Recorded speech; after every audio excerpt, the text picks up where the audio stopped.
We are live. Hello there.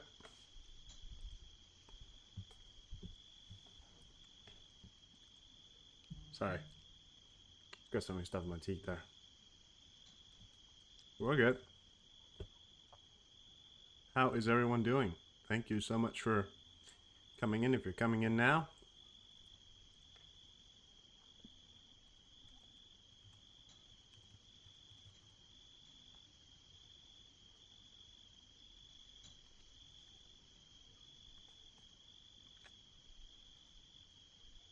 and yes, the title appears to be true. No F-16s to Ukraine. How you doing, Ocean? And it appears to me that what they're talking about now, Bob, hello, that there's not going to be a single F-16 to be delivered to Ukraine for certain quotation marks security reasons. Fucking bullshit.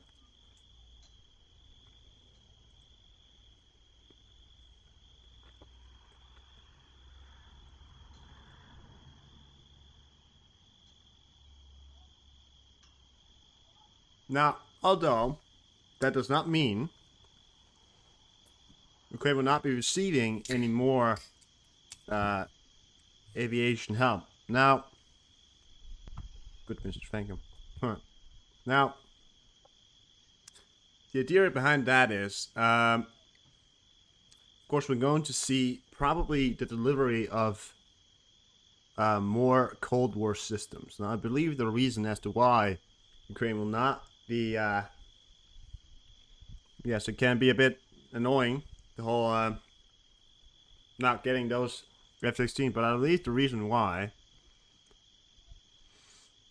is that you're not getting those F-16s because security reasons not only, but if the U.S. is able to source Cold War older mix to be delivered to Ukraine, or possibly F-15s, many systems that are more similar to the ones they already have, so the training in its outrage can't so what's the training of the weapons? How are you doing, Nana? So, so the training won't take as long as it does with the F-16. Because if they get the F-16s now, which of course if they promised and gotten them a long time, way before, it would have taken about now. They would have the F-16s in the country. If they had promised on their first goals was to deliver them about 6 months ago, but they didn't do that. So delay, right? Now they're not getting it, and I think the U.S. in its total are now realizing that giving Ukraine these F-16s are going to be useless because it's going to take at least 6 months to even get them, into Ukraine and be used effectively. Now they're also thinking about the security reasons. Security reasons being, what if it falls into the enemy's hands? And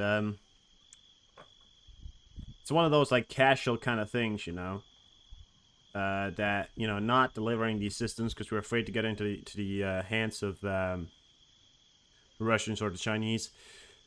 But again, it doesn't really matter to total if that does happen, because neither the Russians or if you're falling from the sky in 10,000 feet above the ground, you get shot down, you fall into the ground. If you're falling into enemy territory, which by the way, F-16s will never be flying in enemy territory. They don't do that. They're long range. They don't fly missions inside, the area of where the enemy is. So if it's gonna crash, it would crash well be inside or just inside their own territory, which wouldn't give the Russians anything. And if you crash from 10,000 feet in the air, being shot down, right? But it's not so much the factor that the F-16 is 50 years old. It's more the computer systems, Ocean. The computer systems are not 50 years old. The computer systems are very, most of what you get nowadays are possibly, they're renewed almost every year. There's almost always kind of new things. It's always, but I think right now they're more focused on getting things from Egypt or from other countries that have Cold War weapons, like older MiGs that will take less time to deliver, and it's still going to be very effective for the Ukrainians. But yeah.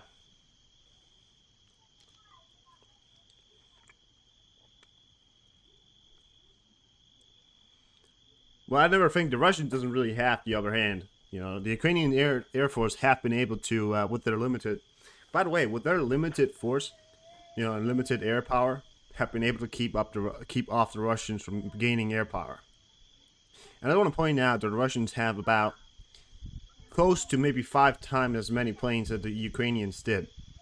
So I believe if we are to deliver old Soviets Cold War systems, put a bit of an update into it.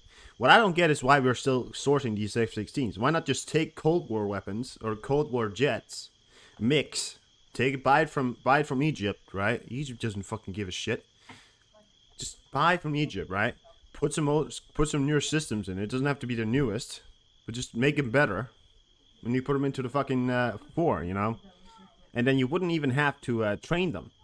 The steering and everything, keep that, but keep the targeting, upgrade the targeting. Upgrade everything that doesn't affect the steering. So, but it still sucks that they're not able to do it. But the Air Force of Ukraine at the moment, not only being 5 times or even I think maybe more smaller than the Russians, have still been able to not deny Russians full air power. So, it's really more about the pilot than it's the plane, I think. But yes, I do agree they should have been given the F-16s, but possibly F-15s. F-15s are still very prominent and still a great plane. Some people even say it's their favorite plane. Some people even say it's one of the best ever made. So if they're sourcing some F-15s, maybe that could be something, But yeah, it's still a little sad. It's backtracking from the west, just yeah.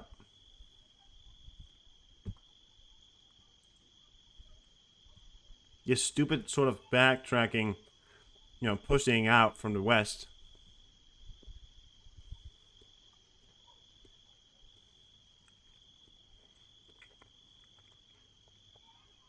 The F-16s are formidable machines. They're meant for ground attack and long range. They're not meant for they're never meant for dogfighting. Usually the U.S. after World War II and up, after the F-86, they used to their technology got better and they realized that they could make less. They could make a plane that could shoot another plane not longer away, so they wouldn't need to produce as much as they did, because then now they could target enemies far away, right? But yeah, it still sucks. All right, so we got updates here from Nigeria as well. At least 17 Nigerian soldiers are reported to have been killed, with a further 20 being injured after a convoy was attacked earlier by Islamic militias near the border with Mali.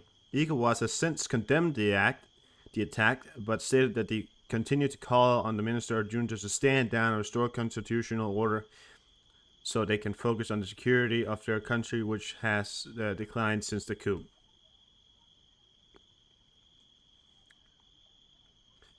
The African Union's Peace and Security Council announced today that they are not in support and reject any kind of military interventions against the junta in Niger. However, ECOWAS has before and likely will continue to operate independently away from any decisions by African Union.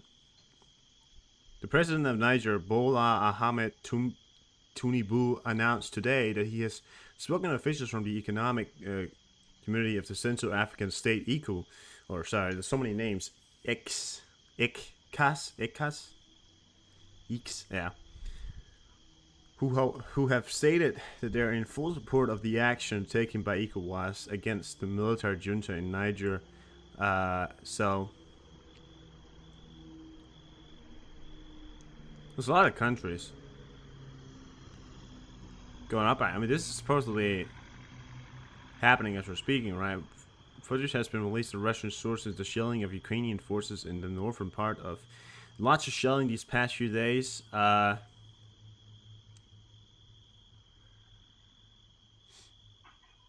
Really great, really great stuff.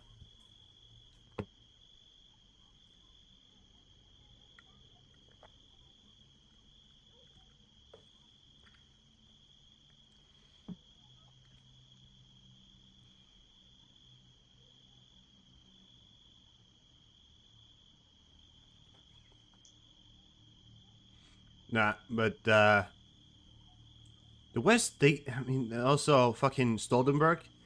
He's, I don't know, he fucking Swiss or some stupid fucking bullshit. The Swiss, right? Or any other from that area around. He's Austrian or something. Get butthurt every single time somebody fucking tells them to do something. Because every time the Ukrainian or Zelensky says, give me the fucking shit, give me the fucking shit. And then Zelensky comes and says, he didn't say it like that. He says, can I please have this? And can you please stop saying that I surrender? And then he goes around, right? And then Stoltenberg says, you can't say that to me. I'm Secretary General. You can't say that to me. I haven't been in the army, but I'm still Secretary General. And I'm really good at my job. And you can't just say that to me. I get butthurt every time you do that. Like every time. And the West is like, the other leaders, they go around. Why is he yelling at me? Oh my god. Right. Why is he yelling at me? How dare he yell at me? Oh my god. He's in a fucking war. That's why he's yelling at you. He's in a fucking war. His people are dying in front of him. His people are fucking dying. And you expect him to speak? I think it's a fucking miracle that Zelensky's speaking in a voice that he's even speaking. If it was fucking me, I would have slapped somebody in the fucking face by now, How you doing, Rose? There's air raids going on in the background here. Some kind of possible attack along the front line here.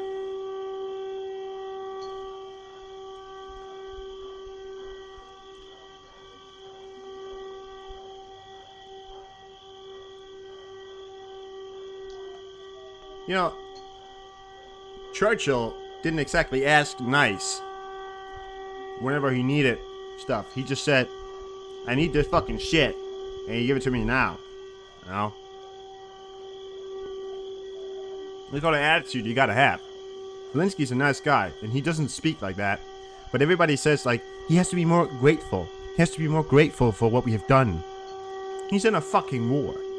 Do you really fucking need him to go and sorry my language here, but do you really need him to go suck your dick every fucking time you've done something for him? I mean, it's a terrible way to say it, but it's the fucking truth. Do you really need him to get down on his knees every fucking time that you've given him something? Win the fucking war, and when you've won the war, sure, he can go ahead and give you a thank you, right? But it's ridiculous that they're asking for thank yous, Can you not? Why don't you thank me? I've done so much for you.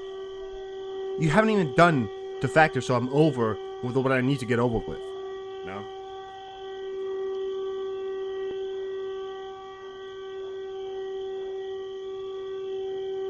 He has been more grateful, and the West they get so butthurt every time. So butthurt.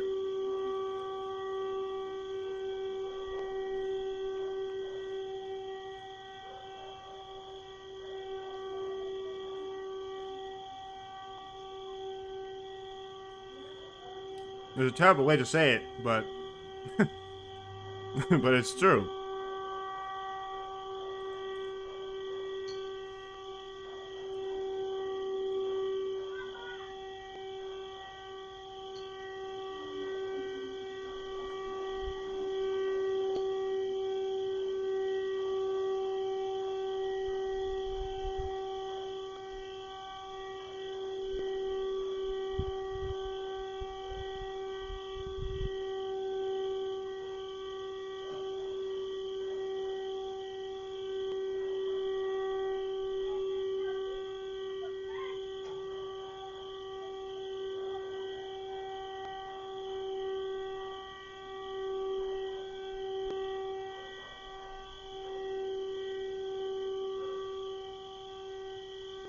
You'd be more supportive of him if he went down on his knees, Bob? Is that what you're saying?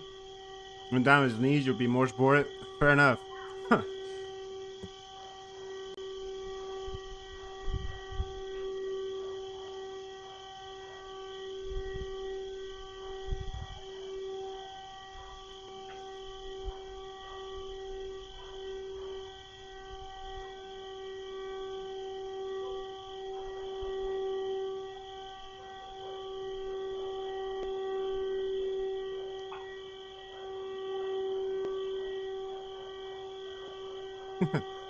No, it's just a joke, guys. Come on. Yeah. Getting down on his knees for Obama? Sure. Yeah. Why don't you want to please him? Yeah. Ridiculous. And that's what they're expecting, isn't it?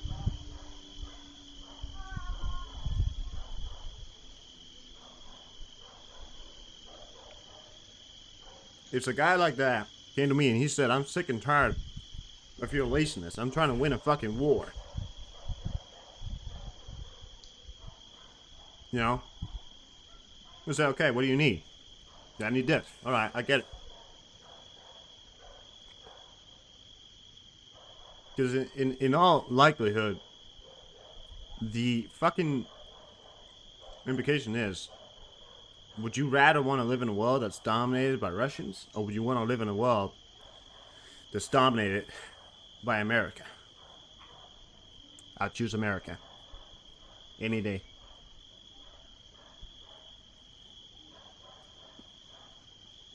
And they might be a little corrupt, but they ain't so corrupt.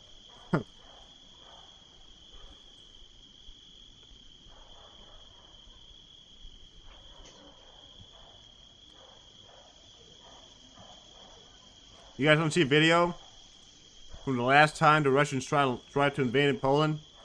Now keep in mind, this is when Poland barely had an army. This right here was the Russian professional army against Polish uprising army that didn't even fucking exist. It wasn't a proper army. It started out good, right? And everybody right here would think, oh, the Russians are winning. Oh, what happens then? Oh shit. Oh, they stopped. Oh, wait, what? That's the Polish? Untrained soldiers? Against professional Russians? The biggest army in the world? Against untrained militias? Taking back their land and gaining more land? Consolidating their border and winning a fucking war against the biggest army in the world while still being militias? Not even proper army? Want to see it again? Sure, I'll show it again.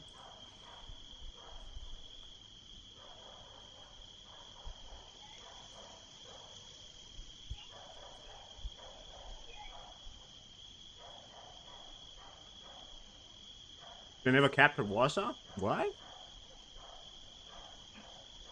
The biggest army in the world got defeated by a tiny Slavic army? That's weird. No, it's in 1920. By the way, that was in 1920 when the Polish barely had an army. Might I keep in mind? By the way, keep in mind, the time the Polish lost against the Germans and the fucking Russians on both sides, right? They lasted for 6 weeks. Two giants. One with the biggest army in the world, again, Russia, right? Two giants. And the Germans. They lasted for 6 weeks without even one fucking aid from anybody. No aid from anybody. Maybe a little British aid, but nothing significant. They lasted as long as France did, while having 300,000 English troops in France. Think about that for a second.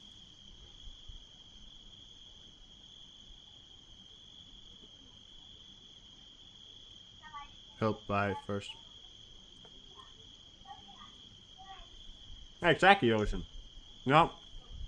Germany in World War II helped the Russians get Poland. They also helped them gain the vast majority. One reason why they won in World War II was because they kept throwing. That's a Russian tactic. It's always been a Russian tactic. Volume over consideration. You know, throw 20 million soldiers, young men, into a line and hope you win. That's what they did. The Russians are just volume over consideration.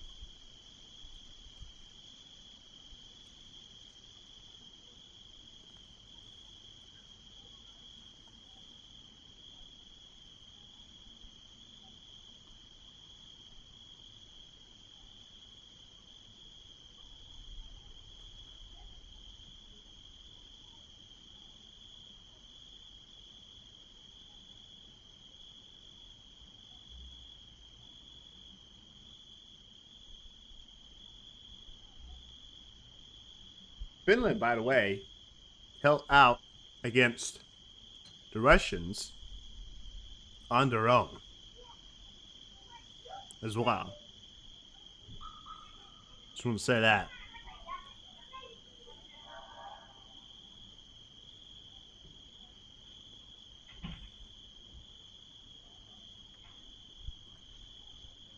Russia's always been a shitty army, you know. When they invaded Finland, everybody was always talking about their, you know, unique ability to just fuck up. Oh yeah, it's a spider nest. It's a great thing, you know. It's one particular camera here in Odessa where we've seen many attacks happen. That one particular camera now has a spider web over it. So, you know, whatever.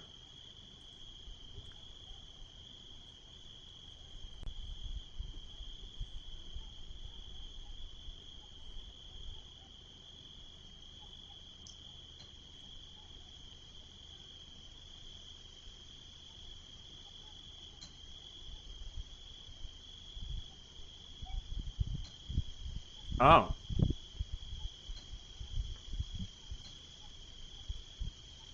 Russia continues to turn Europe's largest nuclear power plant into a training ground for military exercise, ignoring any safety rules. Will there be any statement by the UN or IAEA in the admissibility of militarizing of CNPP? Will we see sanctions against Russia? Yeah. So here it is. This is supposedly Russian soldiers. With my gat on my back, make it stacks. By the way, you know, I doubt many of these are clips from the area, but this is at a nuclear power plant. They're exercising. And by the way, this is all propaganda bullshit, right? I don't. This you know, this is at the plant because that thing right there and those things and. This is at the plant. We know it's at the plant. There's no other place that looks like that in Ukraine. Look at that truck right there. I know driving fast is a good thing, but a truck that's carrying men with guns, ammunition, loose material is not supposed to do this around a corner. Almost flip on his fucking side. It can't even traverse. Look at the potholes. It's doing that shit over fucking potholes. This guy's wearing a fucking cap. Look at the way he's running. He doesn't know what the fuck he's doing. Look at him. He doesn't know what the fuck he's running. Look at him. He barely knows what the fuck's going on. He's just running. Oh yeah. Oh yeah. Yeah, great stuff, dude. Yeah. Yeah. How many people do you think you're gonna hit aiming your gun right there?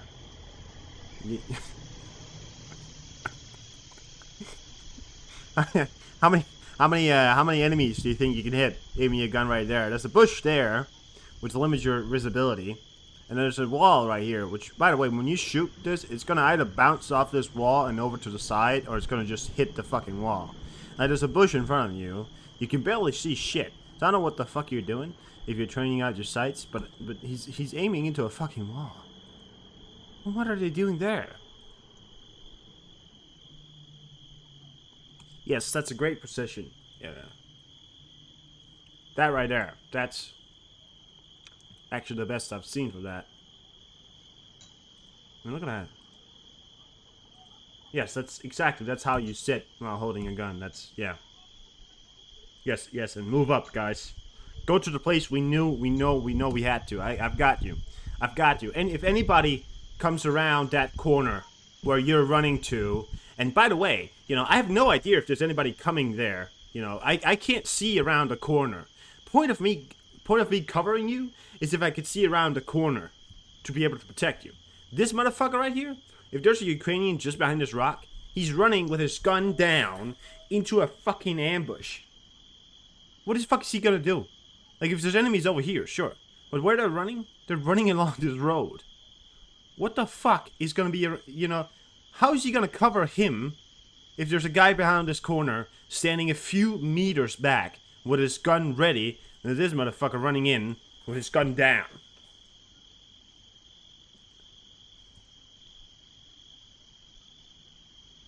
Who was that?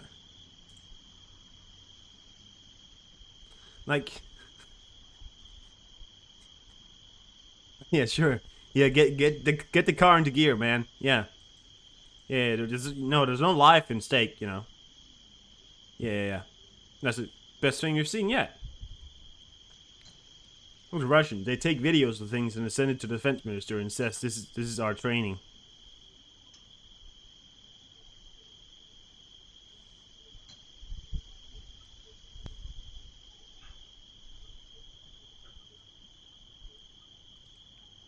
Yes. Show me how you put on a tourniquet. Great stuff, guys. Yeah. Exit on both sides. Exactly. Dead Russian soldier. This doesn't happen on the front line. I just want to point out. If this doesn't happen on the front line, they don't even pick up their own soldiers. Yeah. So there's a guy who possibly has a bullet hole in his body, and instead of trying to lift him or take him up, your advisory as the medic, who's right there, is to drag the guy along the ground. Right. Okay. Well, you could obviously disinfect it later, and if he's blown up by a gun, or if he's blown up by a grenade, your perfect idea of lifting him onto the, if he's got neck damage, if he's got anything that could hurt him, by a grenade. If he's got anything that hurt his neck, his body, his spine, which does happen, your best idea of dragging him onto this would be holding him by the neck. Not only, but you could be strangling him, you could be fucking damaging the neck even more than it already is damaged. It's a very vital thing, and your best idea right now is bunking his head into everything on your way up. You're bunking his head into everything. Yeah, and then throw the grenade to the side of the van, and then have the car drive in the direction of where you threw that grenade. Yeah, so this guy right here as well, I want to point out, this guy now throws a grenade, because obviously, if you were sitting here, and there was Ukrainian troops here, throwing a grenade down would then get rid of the troops, and you would be completely safe, sure. And then have the car guy drive to the place where you just threw the grenade. You sitting on this side would not damage you at all. There's no shrapnel that would hit you sitting on this side and having the car drive that way. Sure, no. Yeah, He's like, throw it.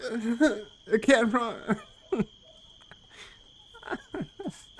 Oh my god, I mean, it's hilarious. I mean, what do they think they're doing?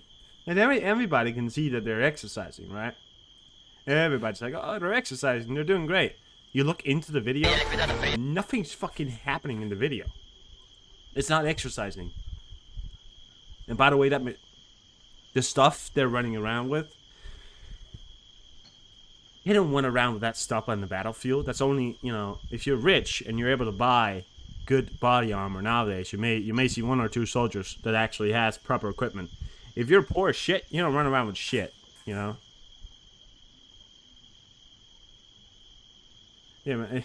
but it's, like, I want to show you that again.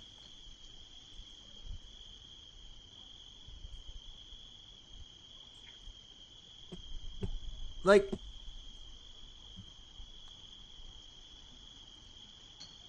if he's running over there, which we can see he's doing, he's running with his gun down. His pants are not suited to his fucking boots or anything, or inside his gun. No, they're outside, which makes running a million times fucking harder, right? That right there, I mean, this is a poor quality one, because it's, but that right there, there's a big bunker right here. So if the army was over here, not only, yes, I mean, he'd be covering them if they were over here, but he's running there, and he's running with his gun down. So that motherfucker is doing, effectively, is showing just how the Russians are now able to move into their own suicide. And what if there was an enemy here? And this guy decides, oh, there's an enemy. Okay, I'll fire. Okay, then this guy, not being able to hear where the shots are coming from, because you have shots to the front, he would obviously then pick up his gun and fire. This guy back here, he would then run into his own death because he would be shot by his own fucking friend. If he's running around the corner. Point of covering somebody is making sure that you're covering them while they're doing something. This is not cover. This is just you saying, I don't want to run around this corner because there's possibly people around there and I don't want to be there. If I say to you, when we're on a mission, cover me, I'm doing something, you would be standing and holding your gun up, looking around, covering me. Not having me run somewhere else. Because if he was actually covering, they would both wander up. He would have stood here. This guy right here would have stood there. And this guy would have been here with him. And then he would set clear. He would have run up, and then they would traverse the terrain together. Because being together, what is this guy going to do right now? Is he going to run up? If he's going to run up and stay here and then this guy comes up, sure, fair enough. But if that's not going to happen, he's not covering him. He's just standing there waiting for this guy to jump into his own death. I mean, that's just... Even when they're exercising, they're stupid. But this was an exercise. That was an exercise. Even when they're exercising, they're stupid.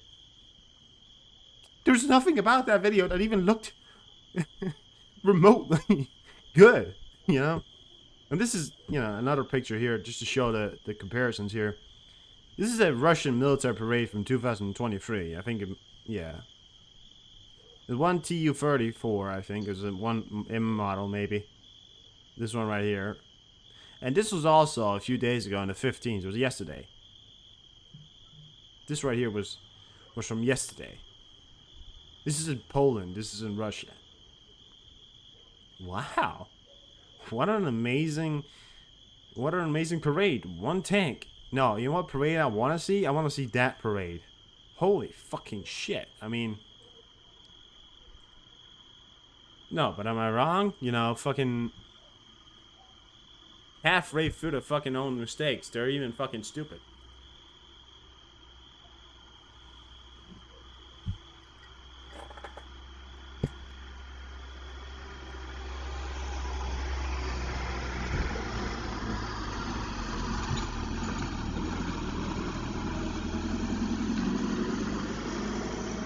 The U.S. pushing Iran to stop supplying drones to Russia in exchange for sanctions relief.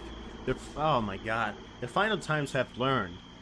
According to the newspaper, the administration of U.S. President Biden raised the issue with the Islamic regime in direct talks on Qatar and Oman. So, what Biden is doing right now is basically saying, I'm so afraid of doing anything controversial. I'm so afraid of even going to you and say to you that I will kill your fucking whole family, nuke your fucking town if you do not stop delivering drones to fucking Russia. All he has to do is say that I will tell my Iranian friends and I will bring soldiers up to the Iranian border. I will bring 7 destroyers to your fucking, Yeah, once again, do we ask pretty please? No, but what he should be doing is saying, I'm going to bring fucking millions of tons of American steel, aka fucking destroyers, aircraft carriers. I'm going to bring one aircraft carrier, who already has one in the area, obviously. destroyers. He's going to bring his troops up to the border. And he's going to say, you stop giving those fucking drones, or I'm going to drone the shit out of you. And you're going to see the real American steel. Because, by the way, nobody in this Middle East likes Iran. Not even, not even Afghanistan likes Iran. Even Afghanistan would support an invasion of Iran. That just says how fucking hated Iran is. There might be some puny other people that likes Russia, right? And North Korea, the regimes. But nobody truly likes Iran. Nobody's gonna come to their aid. Russia's not gonna come to Iranian aid. They can't afford that. They can't do that. How would Russia come to Iranian aid? And by the way, sure, the U.S. probably, wouldn't go into this whole insurgency war thing. Is always a dangerous thing to go into.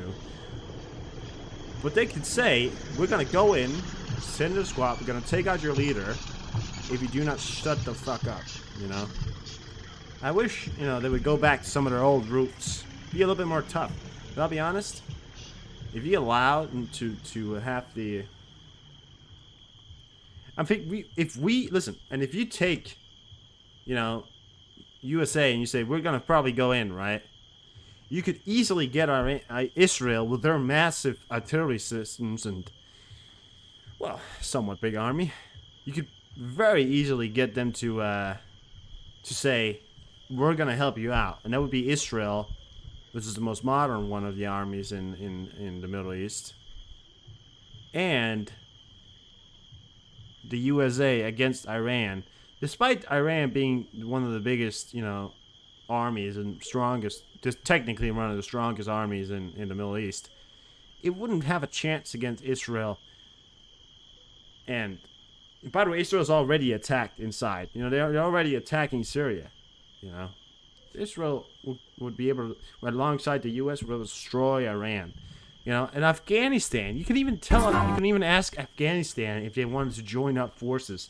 Taliban, they probably wouldn't. But to be able to gain the ground, they could probably ask Taliban if they could, pretty please. By the way, even Afghanistan supports Ukraine. I mean, how you doing, Harry? Good. Fair enough.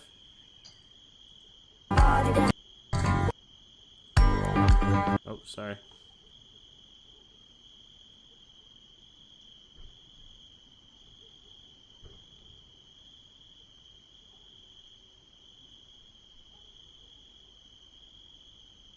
I mean, my efforts is hard.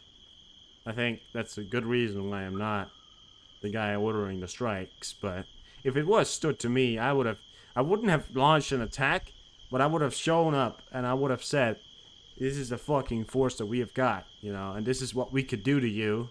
Demonstrate what the fucking factor is. We could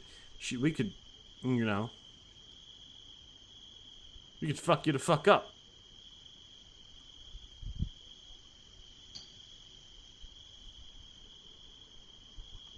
Just say, we could fuck you the fuck up,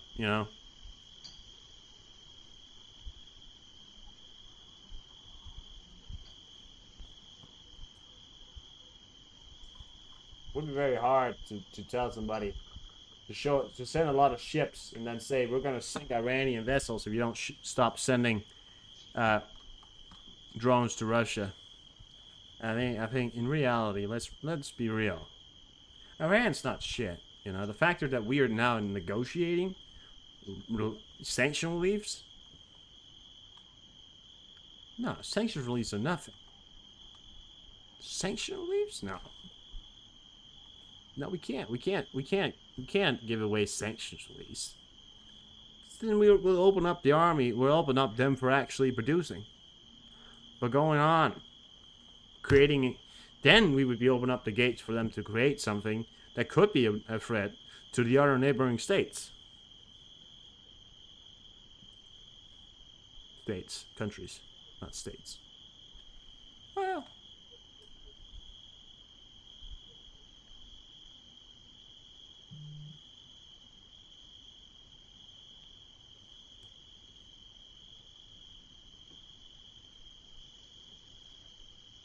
it's all for Donnie, you know.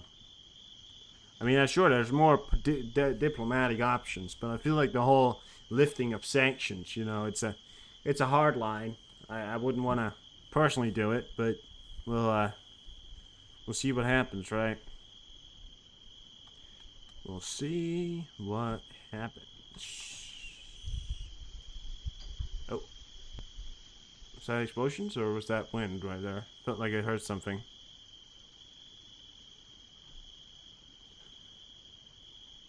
I mean, all they're talking about is this soldier that went into North Korea. You all know him. You all heard about him. The guy who fled across the border. The European Commission will transfer to Ukraine and Moldova 135 million euros that were previously initiated for Russia and Belarus under Interreg Next program. This is stated in an official press release of the European Commission. This funding will be used in particular to support the SMUC Solidarność, the development of cross-border transport links, healthcare services, educational and research programs, social integration scheme. Oh, that's good news.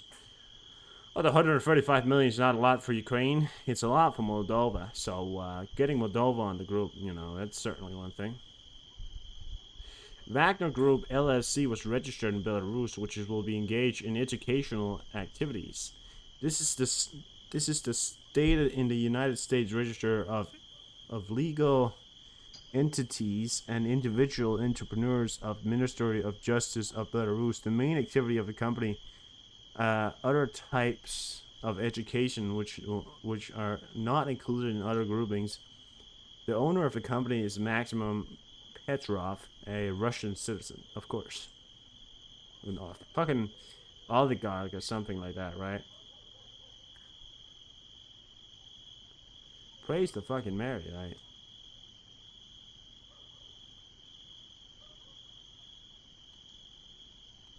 How is everyone doing today? I hope everyone is doing great. I mean, I'm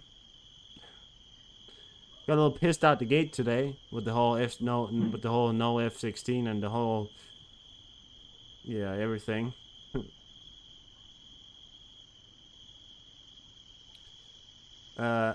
Landlocked Belarus sees more borders to the west closed. Attention is right. Lithuania has closed 2 of its 6 border closing into Belarus as Latvia and Poland bolster their borders with Russia's allies.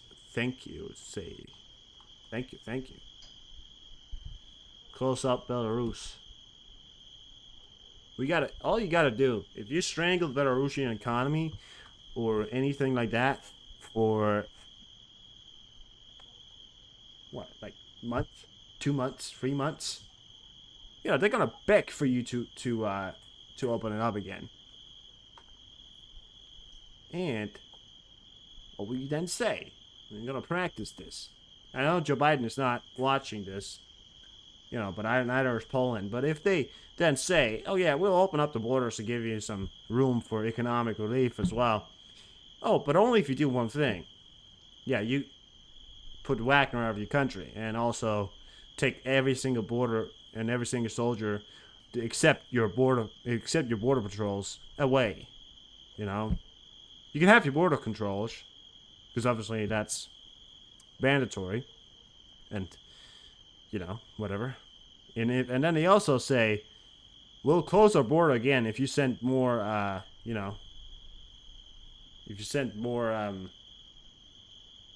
troops. Sorry, migrants. There you go. He's eating ice cream. Who, Lukashenko? Is Lukashenko? Oh, Biden. Yes. I was like, who are you talking about? And I'm like, double. What's his favorite? His favorite is what is it? Double. Uh, chocolate chip. Chocolate chip, right? Chocolate chip. Yeah. He's an old man that likes to eat ice cream, more ice cream instead of running his country. You know, I think it's not to say that if you're a leader you can't enjoy ice cream. I think that's really ridiculous.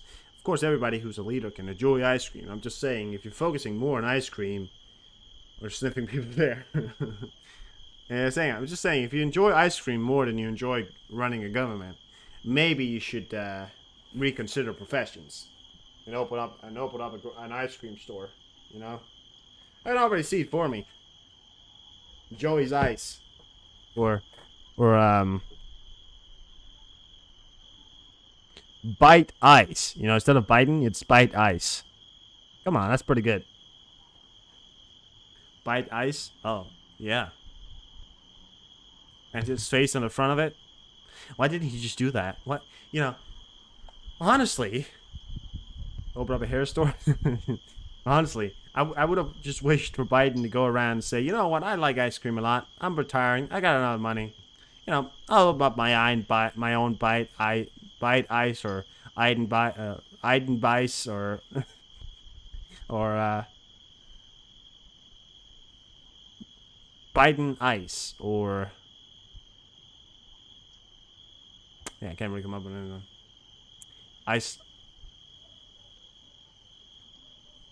Ice Joe.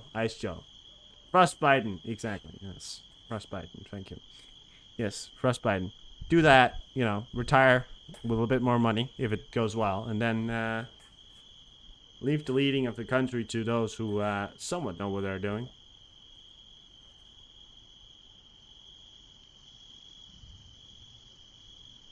Hair and ice cream. Oh, God. Oh. Oh. Oh. Long shot Democratic hopeful Robert F. Kennedy Jr. hired New Hampshire Republican lawmaker to staff his campaign, signaling his crossover appeal to top eight says. Nah. The only reason why we're paying attention to Robert is because his uncle was Kennedy, right? John F. Kennedy. But let's be honest, that's the only reason why we're actually paying attention to it. And that's, you know, if he does end up being a good president, I'll take back what I said. But I just don't. That's, you know, in reality, I don't know if I can believe it. Oh, is that a dog? Oh, that's a dog. I think that's a Ukrainian fighter there. Well, obviously it's a Ukrainian fighter. Who else would it be?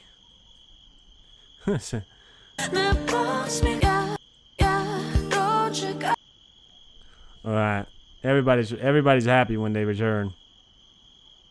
Just biting down on him. Daddy, you taste so good. He just hugs her. You don't like him? No. Well, I think he's a long shot. Is there really anybody? And I'll ask you guys because I don't know if you ever heard of somebody. You know, is there anybody at the moment in your government that you would vote for? I mean, you know, if I do have to vote for somebody, it has to be somebody who's democratic and who wants to continue the aid for Ukraine. That's really my only criteria when it comes to the United States president. I'm not going to be able to vote because I'm not, American, but yeah, so Dad is home. Where you been, Dad? I've been off killing Russians. Zelensky? You'd vote for, oh, you want... Yes, you want Zelensky. Yes, okay.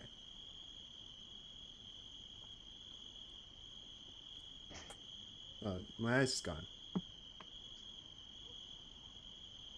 Oh, yeah. I meant like in your government. No, I meant Zelensky. Obviously, listen. I think if anything, the people in Ukraine is gonna vote for Zelensky. why would they not? He's been an amazing president throughout all of this. You know, kept the nation together, kept them from being invaded from Russia. You know, he's done everything right. You know, it's the West who's lagging behind. But let's be honest. You know, any sort of election, and I'll give the benefits of that. Ukraine needs to postpone elections until this war is over, if there's going to be any elections, because doing elections, you know, now does have the indicate that the Russians would have some kind of way to manipulate that, right? But, well, I don't think they could. I mean, obviously, there could be ways of prosecuting something, but I think Ukraine really needs to realize, yes, they are democratic now, but they need to postpone that election until the war is over, because if they don't, you know, that sort of puts a dangerous point into it. And let's be, you know, Churchill, who was the leader during the war, and he was, you know, they only have about 4-year terms, you know. They got a 4-year term, right, in Great Britain. And he was prime minister throughout the whole war, because they realized switching out presidents and switching out prime ministers that was doing good, you know, wasn't necessarily, you know, the most important thing at the moment, you know, but yeah.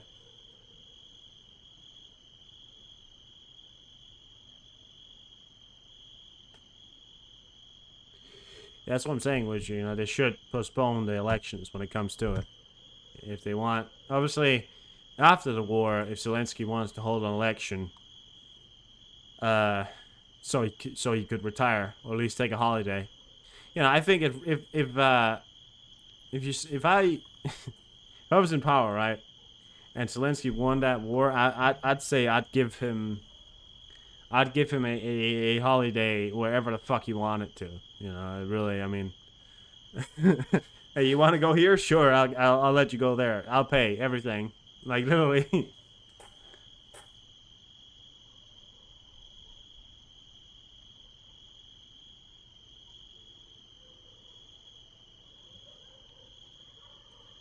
Oh.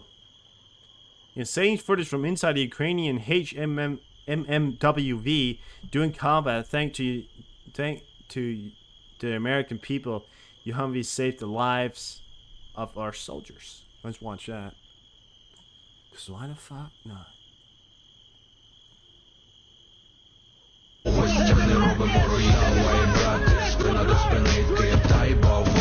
And also, if I know I don't want to necessarily want to stop. But the way Americans fight a war, it's very serious, right? The Russians and the Ukrainians, the way they fight a war, you know, they're very different compared to the quality of how they fight it. But the way they do it, you know, when an American soldier would see how Ukrainians were to do and fight a war, you know, they would think that's so unhinged. But in reality, they got music blasting, got everything, right? I mean, in reality, the way they fight a war, obviously being a bit different, but they do it while looking good, talking loud, music blasting. This guy's even smiling. Look at that. That guy's smiling. Now, that's the difference between some Americans, these Russians, these Ukrainians here. They're just smiling through it. You know, this guy's smiling. Look at that. He's smiling. Fucking, they got balls and steels. I'll tell you that much. But here again, you know, everybody right now thinks, shit, you know, they're dead. No, this is American steel. It's not some Russian-made bullshit. German-made? No, this is American steel, baby. They're all fine. Not a fucking scratch. Not a fucking scratch. That's American steel for you, baby. American fucking steel. Hey, it's a big fucked up, you know. Let's be honest. It doesn't look like it's gonna drive, but it's still, you know, impressive. It's a full. It looks like a full frontal collision from something of a tank or something. But the fact that it survives it gives it everything. Let's just throw it down here. Punch Ukraine, gets it back in the head. This is a great comparison to what's happening, yeah. He punched himself in the face, didn't he? This good old American steel for you. Your government might be a bit corrupt, but the steel still works.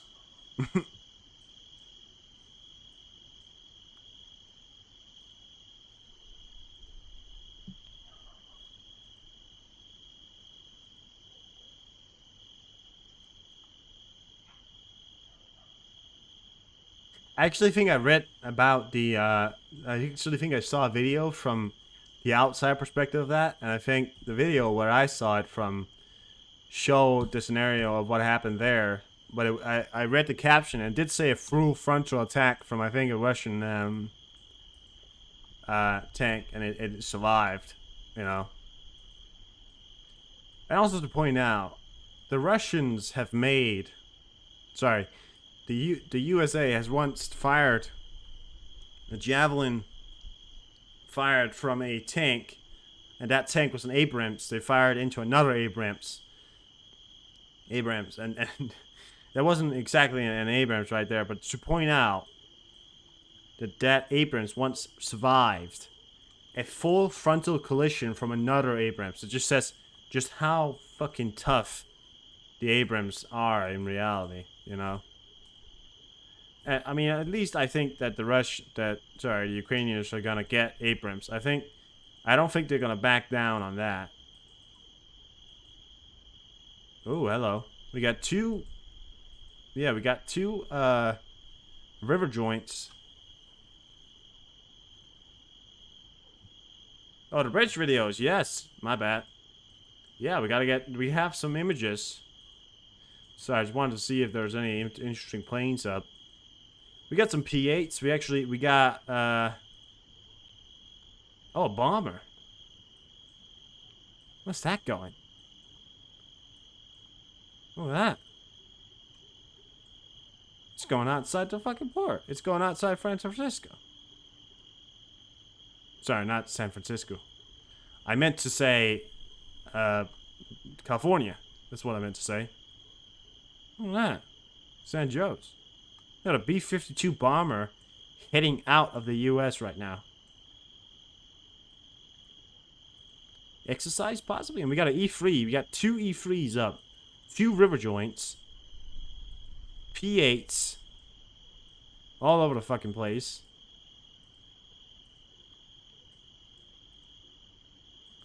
Hey, that's not... That, we got... Well, okay, all over. That might be an overstatement. We have some P8s. And a P3. That's a sub-hunter and a sub-locator right next to each other. That one right there, another E3. A Boeing river joint and another river joint, and some tankers. God damn. P8. Two from the Mexican military took off from... Did it go into... Oh, how fucking annoying do you have to be a foreign country to have a military base there? I mean, I know that the Mexicans and Americans aren't exactly at war, but bunch of choppers as well, Blackhawks, and all over the place.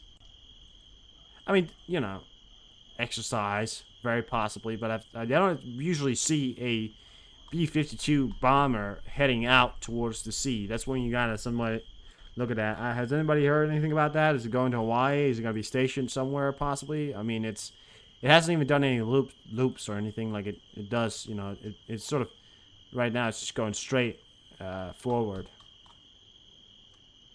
All right, I'll show those videos there, which you thank you for reminding me. We actually do have images of the supposed attack on the bridge well, not last night, right? But Yeah, let's just pull some of these up here. Thank you for to Witchy for supplying this. Always on the move. I literally had 10 messages on my phone when I woke up. Like at, you know.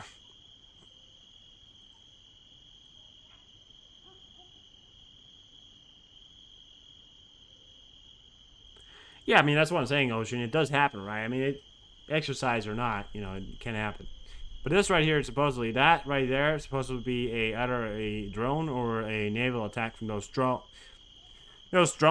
the naval drones that we're talking about, to use against the bridge that would make the most sense, right? And also, they were talking about the attack on the final thing that I wanted to see. We're spamming you? Yeah. Fucking spammed the shit out of my phone. I was woke up, I got like 10 messages. So, attack on railroad, and it's a fucking great day, because now I finally realized, and I did say, I hoped to God they would attack a railroad. And look at that explosion right there. You know, that's not exactly a small time explosion. That, you know, that rocks the camera right there. That's kind of a powerful explosion. There was a train actually on the tracks at the moment there. I don't know if it was affected by that, but multiple sparks all over the place. I mean, that right there, and it's the camera's still rocking, so either it probably hit some kind of pillar that makes the whole thing kind of topple a bit, but holy shit, you know. And that's not, look at that, that's train right there, and it got attacked while there was a train on it, you know. There's no reports of any casualties, not that I've heard of, but you know, you gotta imagine that there could be. But yeah, those are pretty much some of the videos that I got in. I'm gonna show it off here.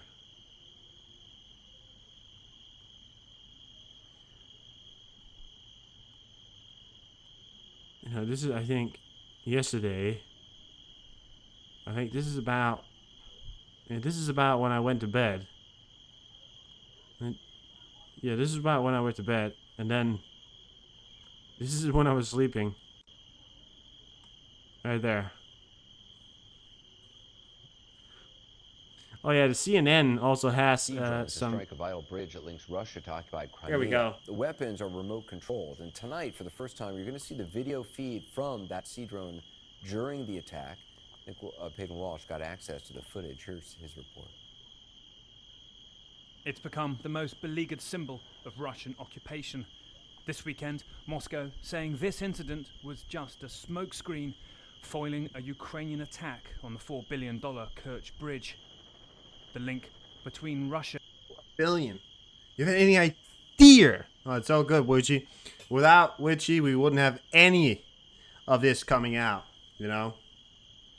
We wouldn't have any of this. So, well, I would have it. I would just have to search for it, which, you know, it makes my job a lot easier, so thank you very much. Putin seems to dote on.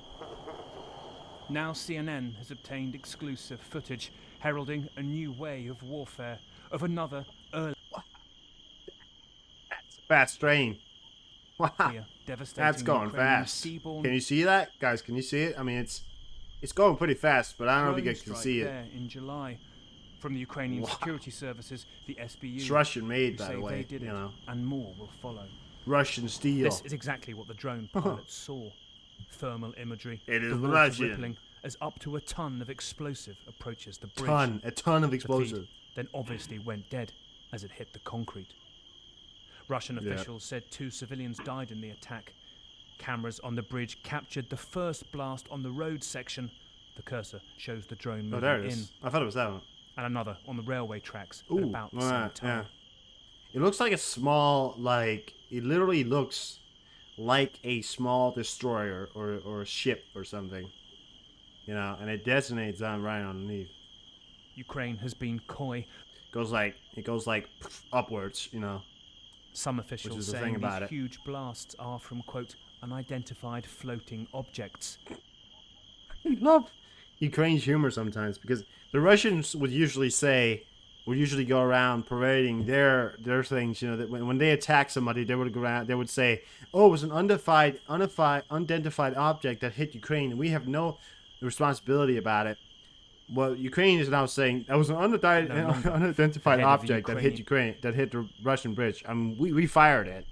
we know what it was, but we, you know. And security services told CNN These are the pictures of the bridge here as well. Finally as well, this right? is just the start. That's a cold sentence. This is just the start. Sea surface drones are a unique invention of the security service of Ukraine. None of the private companies are involved. Using these drones, we have recently conducted successful hits of the Crimean Bridge, a big assault ship. I like how they're saying it's unidentified, but they're still claiming it, you know? This, another Ukrainian drone attack on the Russian amphibious assault boat, the Ononegorsky Gornyak, on which Ukrainian officials said 100 personnel were on board. It was a remarkable feat carried out by a growing fleet of what... It's like, this is the new way of fighting. You know, it's weird. This unmanned vehicle thing, you know, it takes out the human element. The idea behind. And I want to point out, the first time that we saw... Alright, but I want to point out here that the B-52 Strasov, it's going back now. It's supposedly... Either it's going to be flying in circles, or it's flying back now. It's turned around, so no worries. But... You know, the first elements of when we saw a self-propelled or a sort of self-propelled naval drone was in World War II. Now, the Japanese was very famous for, obviously, their kamikaze planes. Their they put, soldiers in a, plane with lots of explosion, and then they made those soldiers crash it into ships. They call the sea bait. The first sort of submarines that came around when it was like a self-propelled it was a self-propelled torpedo with a person inside, and was quite massive and more big than this. There would be a person, like a Japanese soldier, inside of that giant torpedo that would then propel that torpedo into a ship, effectively killing themselves while doing it. It was a kamikaze, naval drone. That's the first example that we saw of it. Hundreds of nowadays, you take out the human element, and you put in the miles electronic away from age, Ukrainian right? bases and right in Russia's coastal heartland. That's also a statement right there. That's Ukraine saying there's nowhere on the Black Sea right now that you could hide your ships from any attack. It put the Black Seas east suddenly at risk. These drones are produced at an underground production facility in Ukraine. We are working on a number of new, interesting operations, including in the Black Sea waters. I promise you, it will be exciting, especially for our enemies. I like this guy. It will be exciting, especially for our enemies. Ukraine's ingenuity, again and again, toppling the lumbering Russian Goliath. Yeah. Nick, I mean, it's fascinating that they are being so public about this now. How have the Russians adjusted their strategies in the Black Sea in response?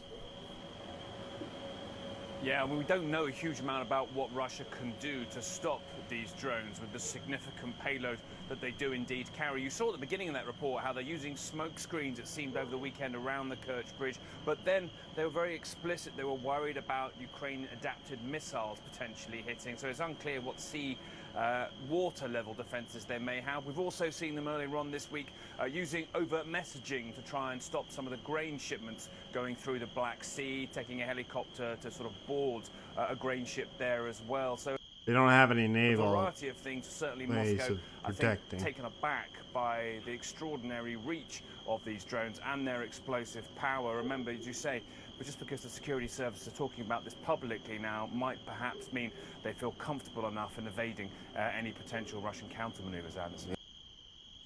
They feel comfortable enough now. I think they felt comfortable enough to do that for a very long time. I mean, yeah. Alright, this B-52 here is doing a rear flight pattern. I don't know what the hell it's doing, but it's going in circles. And it's going in circles just outside. Quite a bit outside California, I would say. It's going in circles out here. Maybe not. Like, it's a weird circle movement. Right there. I mean, it could be 88 speed not really picking it up, but yeah.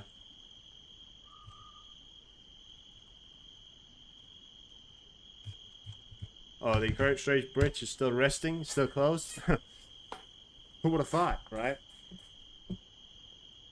Who would have thought? It's still resting? It's not operational yet? What? We have a Russian plane taking off from China. Either at this point, they got a Russian cargo plane taking off from China. You know, they're not exactly hiding it anymore, are they? And they're flying over Mongolia. Mongolia, you know, usually they wouldn't fly over Mongolia, they'd fly somewhere around Mongolia. Now they just don't really give a fuck anymore, do they? They're just flying wherever the fuck they want nowadays. That's maybe a Ukrainian plane. British Typhoon. Some Stratonov, tankers, DC. Cargo, that's Ukrainian right there. Taking off from Luxembourg. Taking off from Luxembourg. What the hell they've been picking up in Luxembourg? Oh, we got a F-35 in we got a F-35 in over the UK. Took off from over. Well, did it? No, it didn't take. Wait, what? Came from over here. Maybe from an aircraft carrier. Interesting.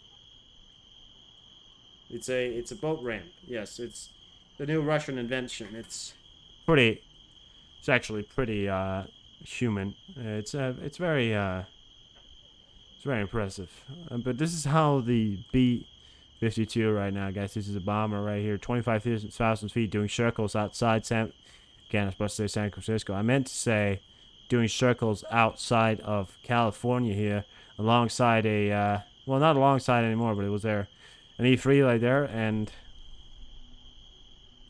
some kind of weird. They're really either they're protecting around right now. Seems like they're protecting or flying along the border here. Seems like they're really ramping up protection along here. Maybe they're exercising for possible possibilities in the future. That would make sense, you know. It's one of those things that's becoming more likely, right? We got a river joint. I think there's also a river joint. It's an RC Cobra. It's called Cobra. It's not a Cobra ball. It's just a Cobra. But it's an RC 135S. That's a river joint.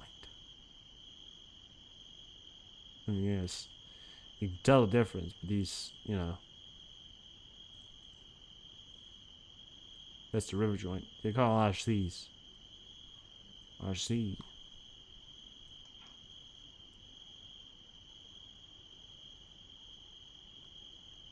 Look at that as well. Like there's a CM5 Super Galaxy. Not exactly a fucking. Look at that as well. I don't know what the hell's going on here, but like this is a CM5 right here, right? CM5s are not exactly. They're 2,000 feet above the air. What the hell is a CM5 doing 2,000 feet over the air? It's a fucking cargo plane. It's the biggest cargo plane in the U.S. Army. An all clear one? Yeah, I think there's all clear air vents going on in the background there.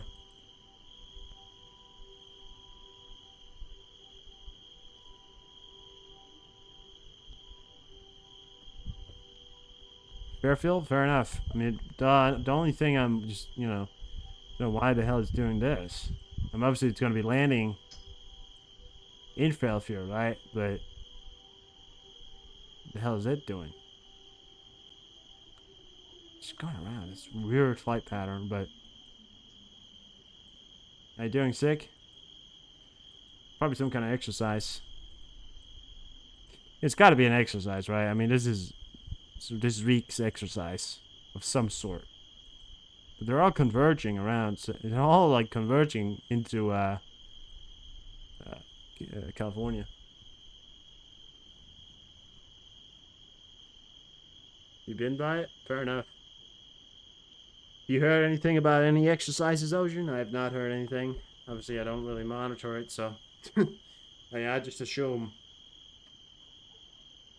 In reality, I just assume that it's an exercise, because the whole thing going like, oh, something's happening. It's if a B-52 starts flying just outside Ukraine, that's when I'm gonna worry. If there's ever a B-52 that starts circling around just outside Ukraine or Belarus, that's when I'm gonna start to look into that. But there are fires, you know what I mean? Major cargo hub area. Well, they are all cargo planes and tankers and stuff like that. So probably Fairfield, yeah. Well, what do you mean? You mean just all over, just in general, or? Because yeah, there are.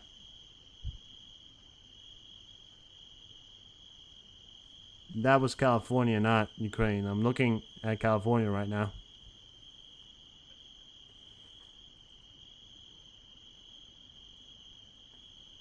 You're talking about fires and.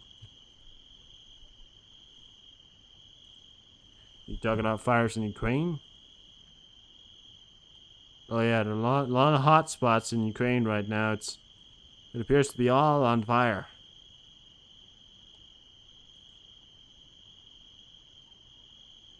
Like it usually is, right?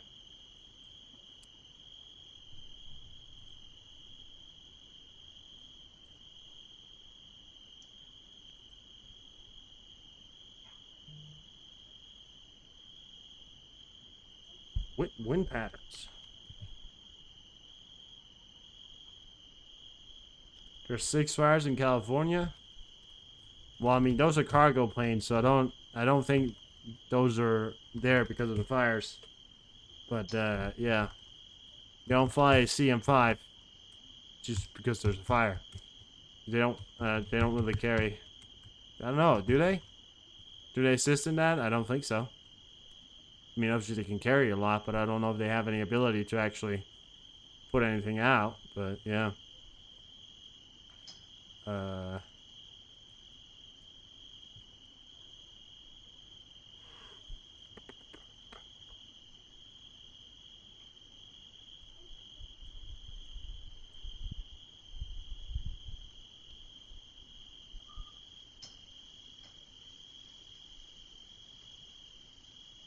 It's been a couple of great days to do something.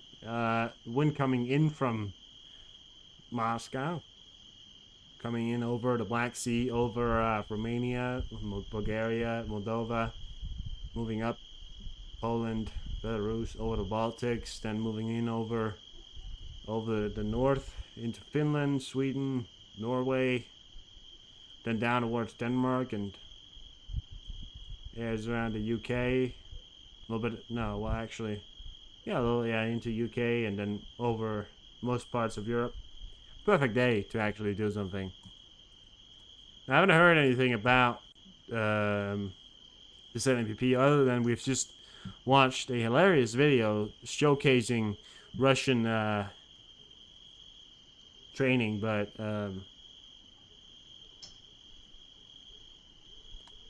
fair enough. I mean, the CM5 is not, you don't really fly cargo planes around when there's fire, but yeah. There's always fires. Because it's a hot area. They always deal with fires in that area, I think.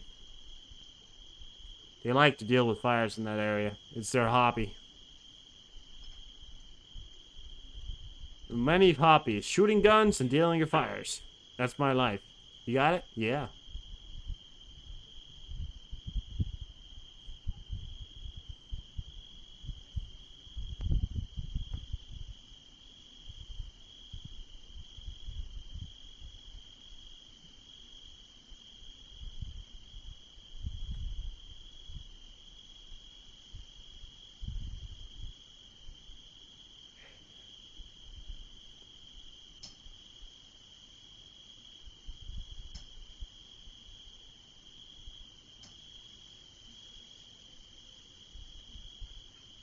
I just want to give you some kind of. I just want to give you a public announcement. of a some people spreading some false lies right now as we're talking. It's been all over. There are supposedly talks about Russians planning to blow up ZNPP. So the report reads, a fake about blowing up the ZNPP is spreading. The Russians are planning to carry out a terrorist attack in late August, early September. TNC. There's no exact confirmation of this information. Some were stating that it came from sources inside from the Kremlin. Again, how would you even get to that? Telegrams from Russia. There's a lot of people putting this out. There's no way to confirm this, so if you do read it, I recommend you to stay calm and remember that some people live off the factor of spreading fear amongst people, right? So when you do read that, do not, if you read it from if you start reading it from a verified source of somebody stating to you, this is what's happening, But other than that, really, don't believe in it because it's not, yeah, you get it.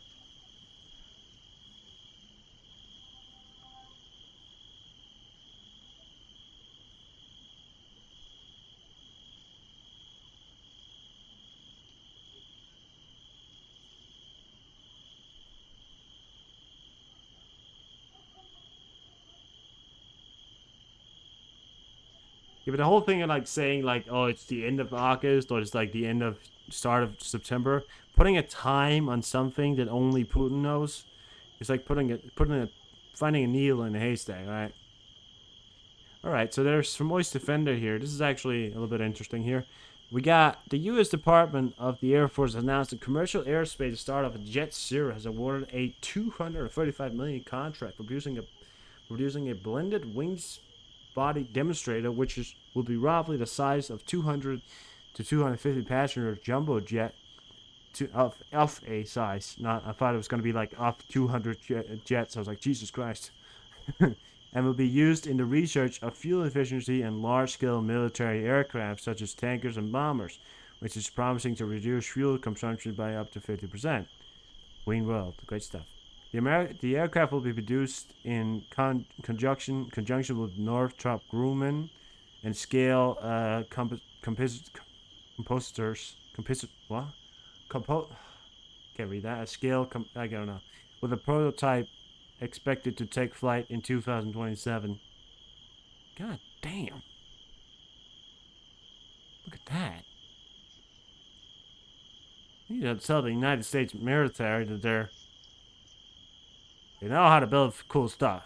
I won't. This is obviously a pictures of two different aircrafts that they're now stitching together. This is supposedly one aircraft that it's supposed to look like, and this is another aircraft. So great stuff. But this looks insane. I mean, look at that. That is unbelievable. Now, I did see another tweet here. The spokesman for the Ukrainian Air Force, Yuri Hinat, stated today that it is now clear that Ukraine will not have X-15 to protect the skies over the countries this upcoming fall winter, with hopes that training will begin in the springs and they will arrive by next summer. So it's not out of the picture yet of getting these F-16s, but by next summer, Ukraine will look like, if there's a war going on next summer, which is if they're not getting this air superiority or even being delivered basic aviation needs, by next summer, Ukraine will be a waste field more than it already fucking is. The B-21, oh yeah. I've seen the pictures of that B-21. God damn, is it a beauty. We still got that B-52 doing rounds just outside California there. Keeping an eye on that. It is a beauty. But next summer, that's what I'm saying. If you're promising something for next summer, and a country is being attacked every day and being leveled, buildings and everything, the Russians can manage to do a lot of damage till, next summer. And if the Ukrainians are being destroyed by aviation elements, which now the Russians have outdated systems, but they're still more in number than what Ukraine can posture up, which means that Ukraine will have the advantage on the battleground, the ground itself, but possibly could have a smaller disadvantage in the sky because of the disadvantages in their air force, because of the systems they have now being mixed systems, a little bit older and somewhat outdated. Obviously, if the West could source out mix and could source out other materials like, I don't know,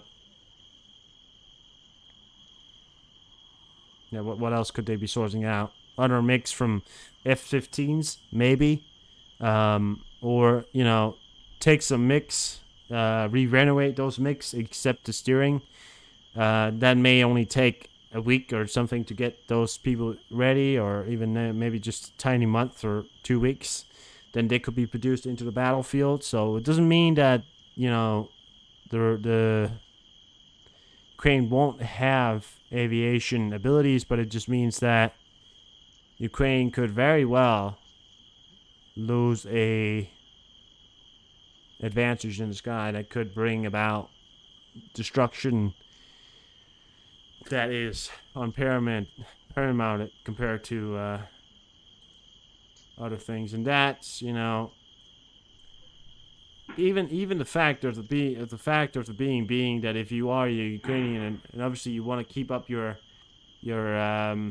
sort of morale, and that they're obviously keeping up their morale, but being bombed every single minute and every single day and every night and without being able to respond in competence will definitely wear down anybody's morale. And I think going back to a village, being on the Ukrainian front and going back to a village, now seeing that's where you used to live, and that village and that city being completely mangled to the ground,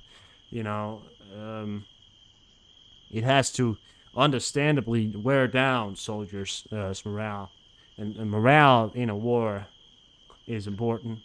You say Ukrainian soldiers at the moment have great morale, and it appears can be fighting this war until the end of the days, but even with the highest amount of morale, eventually seeing that level of destruction, and if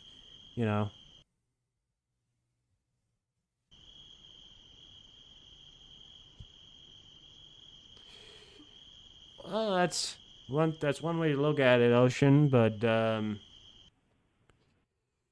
I mean, I don't know why they're backtracking it. I think what the West is trying to do is trying to get rid of and get some of those mixed systems that can help the Ukrainians in their now counteroffensive, and pulling out pilots from Ukraine when they're in an active counteroffensive could be dangerous if something does happen. So I think what they're trying to do, despite how annoying it may seem, is trying to source some older systems from Middle Eastern countries or other Cold War, countries that have some of the older mixed systems that, Ukraine wouldn't, and then, beef them up a bit. Ukraine wouldn't have to be trained in them, and then just, redo that. But, that's one way to look at it, and people sometimes probably think it's an unpopular opinion, but that's what I think. Obviously, it's still annoying that we can't see, these F-16s not being delivered, because they could have made a massive advantage for Ukrainians. But that's an all clear siren right there. So it's all good.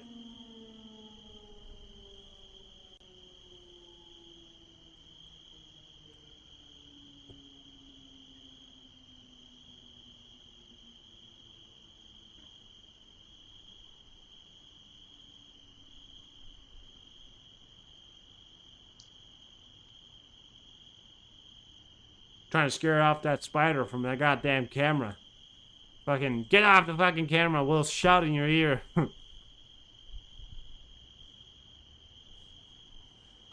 Kaka. Kakalaka.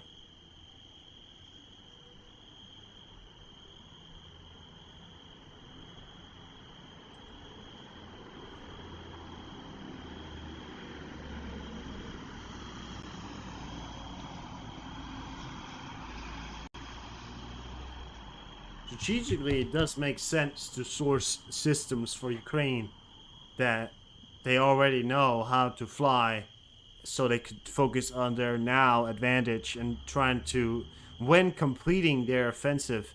I think if completed their offensive, they're probably gonna, quick track it. I think, but yeah, it doesn't matter.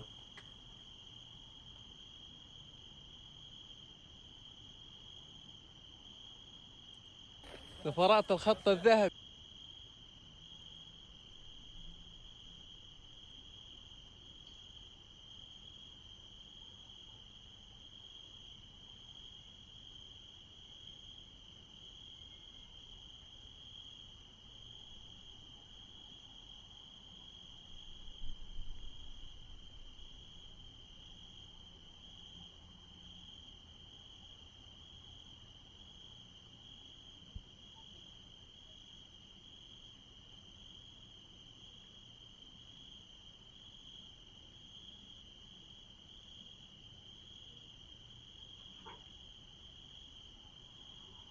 Yeah. It's still tough. Still a tough. It is still a tougher. That's my Japanese accent right there. It is still a tougher. It's gonna be a hotter battle. But Ukraine will win.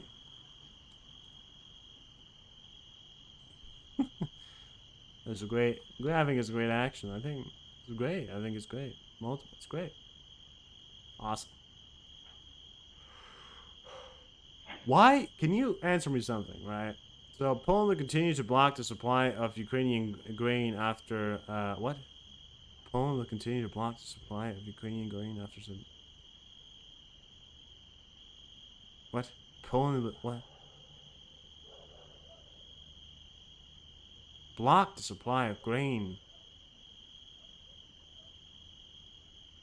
What? I think what he meant to say was continue, but can you answer me something?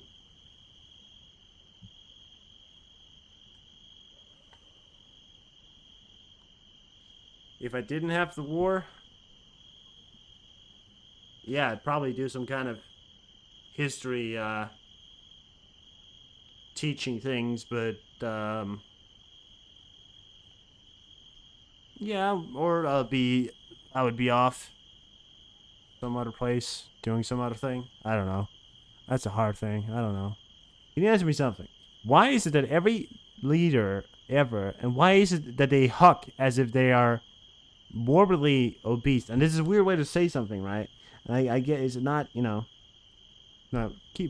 bear with me here. Why is it that they huck like this, or even touch each other like this? Why can't they just be normal? And why do they do something? Can't you just huck like normal people? Like, why? I just don't get why they do it like that. They always look like they're about to kiss. I mean, that's the way you hug somebody if you're about to kiss somebody, right? I mean, be very, very quiet. We're hunting spiders. Be very, very quiet. It's very quiet right now. Be very, very quiet. Hunting rabbits. Be very, very quiet.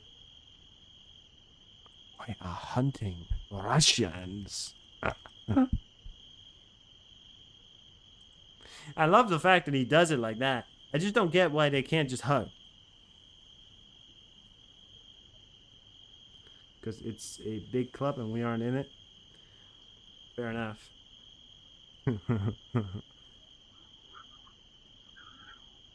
Yeah, yeah.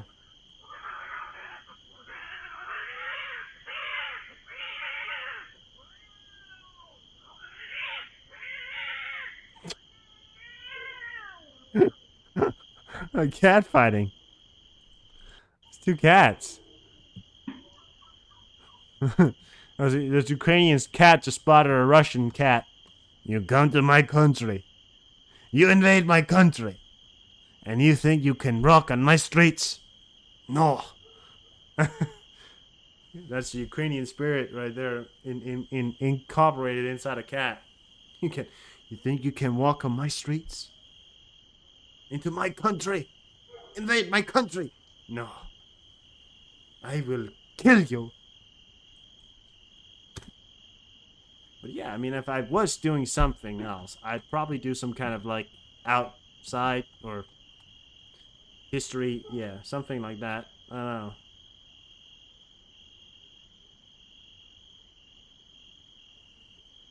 What? Carefully. Hopefully, it's a cat, or those are some really big hairy spiders. You think it's a spider fighting? It's one hell of a spider. I wouldn't want to be around that spider. Totally wouldn't want to be and one hell of a hairy spider. Ha!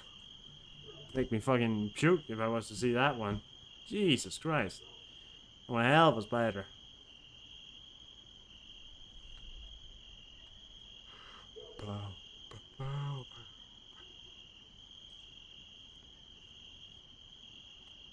From the August of 18th, let me say this. Lithuania is going to close their border with Belarus, effectively cutting off a supply route that the Russians use to get to Kaliningrad. And, yeah. Direct war with NATO possible comes from Belarus. Yeah. Is it? Really? You think so?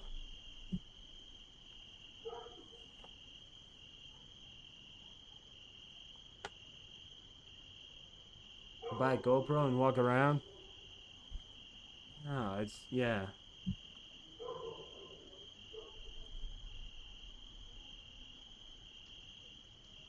I mean, I guess so. Could be fun. When I get my driver's license and when I get up there, I'll you know, I could probably do something like that.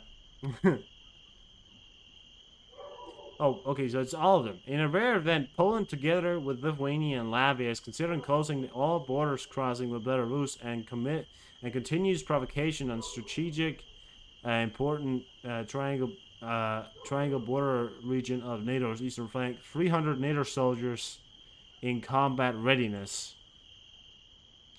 And by the way, again, you know, this is not completely accurate as to the factor that there's 300,000.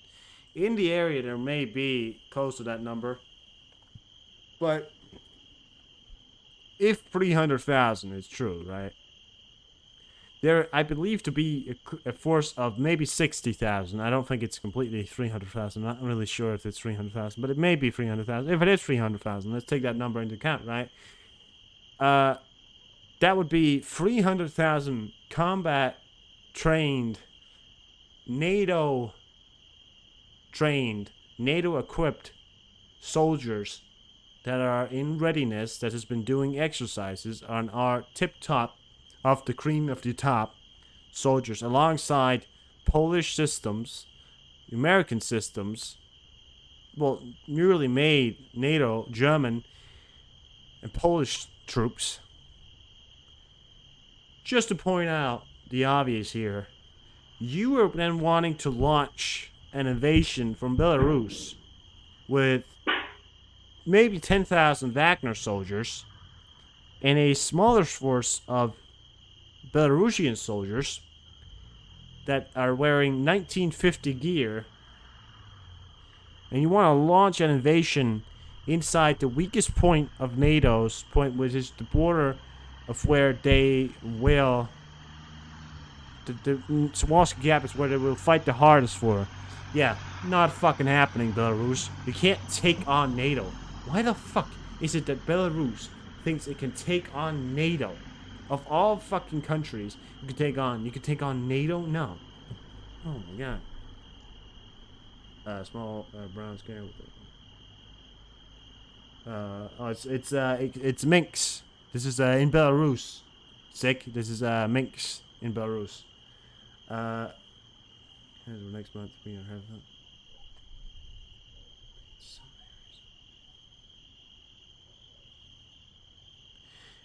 Oh, those crickets that you're hearing. Yeah, I've seen videos of that. Which yeah, closing border.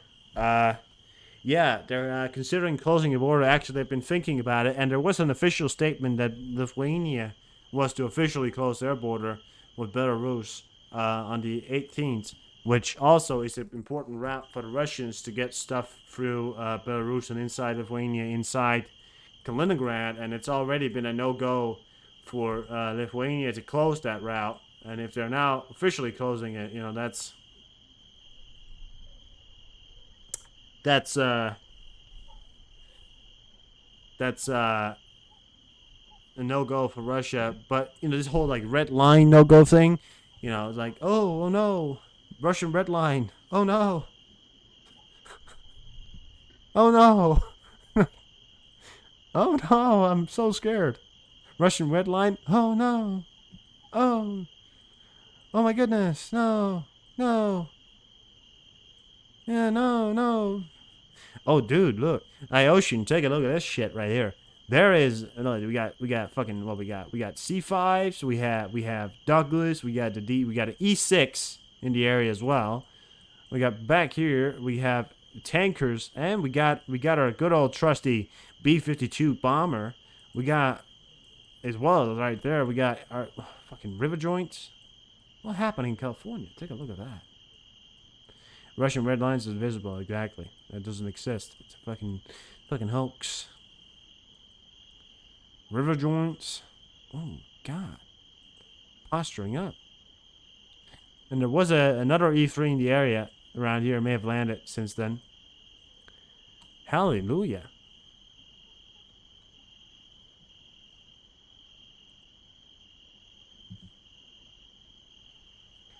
Good afternoon, folks. Don't forget, take on your jackets. It's gonna get a little bit cold. Oh, it's about to get warm. It's a little extra busy. Shame Lee has gone off YouTube. Rumble is terrible. Not user free. User friendly. I was like, it's not free. Yeah. No, I don't like Rumble's interface. So yeah, user interface. I don't like it because it's laggy. It's old. You can see they didn't put a lot of money and effort into actually making the thing. They launched a new website and they wanted to make it better, but they didn't actually put any effort into making it fast or reliable. And the chat where placement is awful. You can barely see what people are typing. That's why I'm not gonna move to Rumble. Their user interface, it's miles behind what YouTube is. Yeah, sure, YouTube does, the whole has a lot of rules, right? But yeah.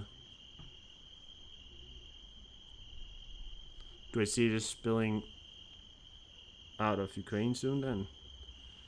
Well, if it does, there's no worry. But no, I still have a much larger belief that if Belarus was to launch another invasion anywhere, it would be into Ukraine. I still have a much more the commercial job. Yeah, exactly. The user interface again, it's laggy, it's old, but I still have a much bigger belief that the Belarusians could launch another go for Kiev. Although I have very small belief that they would go for an attack at Belarus. Although they have been doing exercises.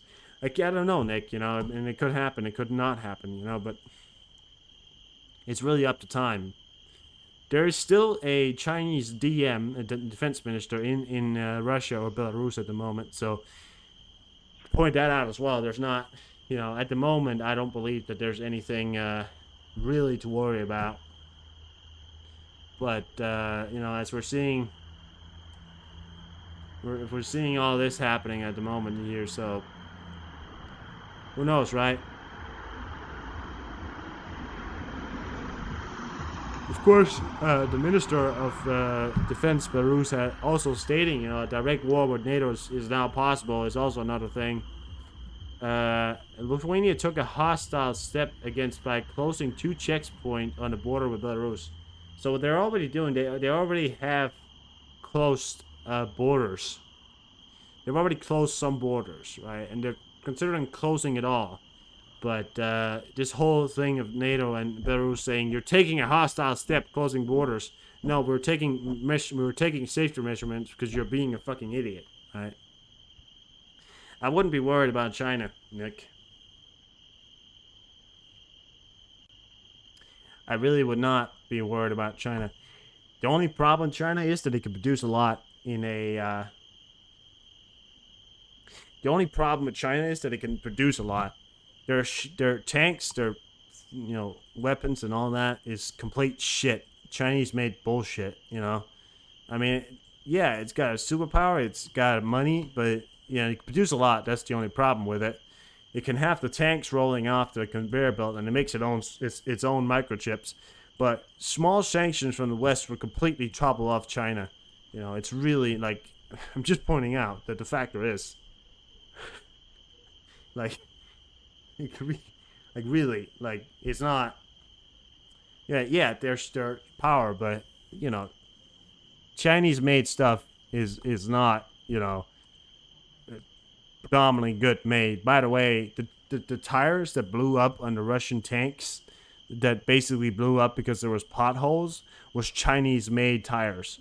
Cheap made Chinese tires. They have a lot of troops and a lot of people, and sure, I could see the factors of that playing in. And they can produce a lot, and then they really play into the Russian wall of volume over quality. But at the same time, yes, I wouldn't be necessarily that afraid of Chinese made things. Although there has been flights flying back and forth from Russia, and there's another flight as well. These flights right here have been flying back and forth from Russia and China these past few days, and we already know they're helping out each other. This is a cargo plane right here, so we already know that they're helping out each other. So it's ridiculous to people saying that they're not helping each other, and that would breach a rule, because we know they're helping each other. Phil DeFranco, a guy with 6 million followers on TikTok, said that they were helping each other. So it's all over. Well, it's not all over. It's all over with the lies, because we already know that they're helping each other.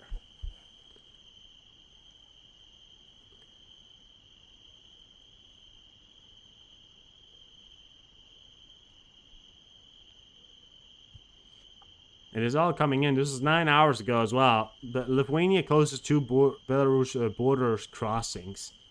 They don't want anything to do with Belarus anymore. And possibly Poland is going to follow suit soon.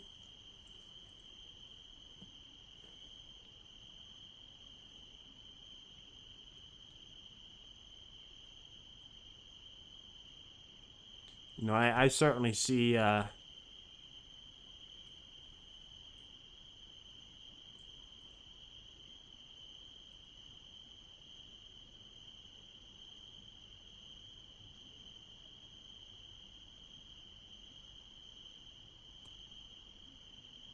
I certainly see the implications of a complete cutoff of Belarus. But it would also cut off Kaliningrad to anything else but airlifted or naval help. So, yeah. Bowsher. Poland is set to place 10,000 troops on Russian ally Belarus border to scare Mink's minister, and I would be scared. I'd bring my brown pants so the enemy couldn't see me myself shit in my pants. I would also recommend the Russians and the Belarusians and the Wagner to wear a red shirt so the enemy can't see them bleed. That's They're going to be bleeding a lot if that's their nearest plan of attack. There's a Ukrainian plane heading inside Denmark. Hello, where are you going? Can I see you over? Are you going to fly over my head? Can I go outside and see you? Please? Oh, it's 475 kilometers in... Right, I see. It's 400 and it's still got a long way to go. I don't even think it's landing in Denmark. I think it's landing somewhere up in Sweden or Norway. Junkeping. What the hell is that? Is that in Denmark? No, it can't be. It's a city in Sweden. Fair enough. Let's go to Sweden. Ukrainian plane going to Sweden, probably gonna head over Copenhagen. Not shit on anybody's parade, but wouldn't be I wouldn't be very worried about Chinese influence in this war. I mean, the only worry about them is rearming the Russian army, and that I can't see. And I won't disagree with the factor that I'm a little worried, but let's stay strong, right? Keep remembering. It also cross a line, you know, for NATO, but how much of a line do they really care about? But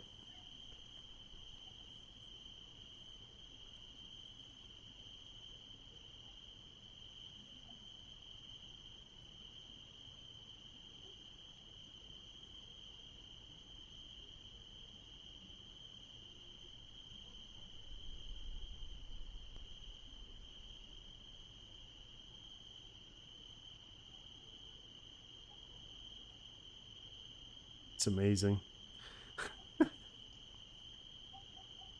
There's a guy invented like a really, really small bicycle, and he actually could ride it. It's incredible.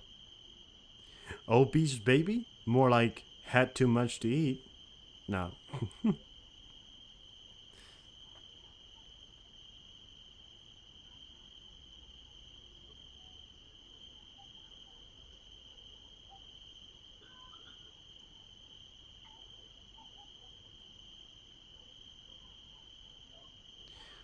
What is the capital of Switzerland, guys? It's not Geneva. It's not Geneva. It's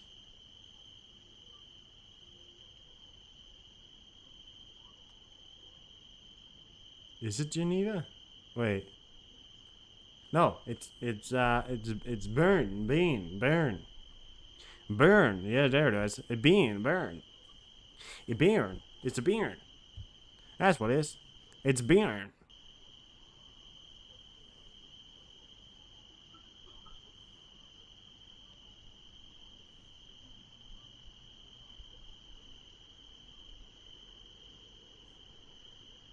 It's Bern. B-E-R-N. Bern. No, Schurnik, that's... Don't think so. It's... You know, it's... Geneva is in France. Right? Yeah. Is it Zurich? Wait, is it Bern or Zurich? Wait. No, it's Bern. It's Bern. It's Bern. What's the most popular car in Denmark? I don't know. I actually think it's beginning to be to be Tesla, but I have no idea actually. I think maybe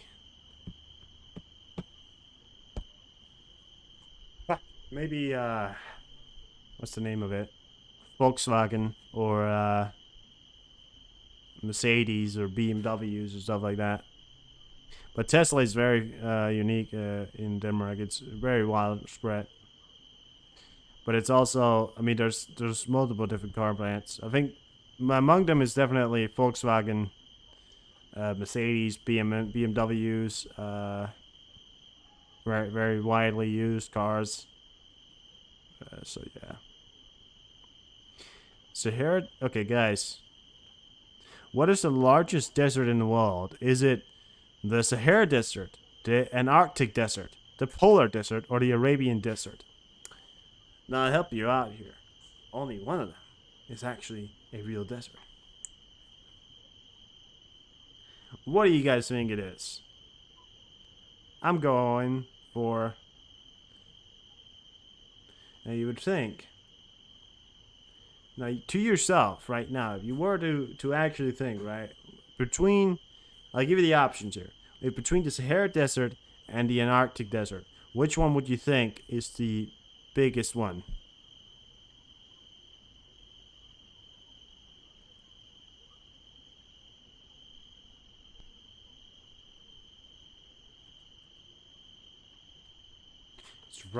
surprisingly enough, I'm gonna say this before you answer, is the Antarctic one. Really. Yeah. It really is. Guess you didn't know that. It's not even Sahara. No, it's not.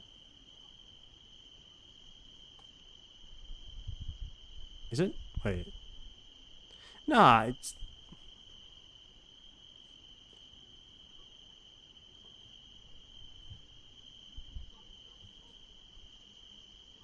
But also, the reason why is because I'm Danish and I've just read the thing wrong. It's not Antarctic. It's Antar... Okay. Antarctic. It sounds spelled Antarctic. Antarctic. Polar desert. It's well,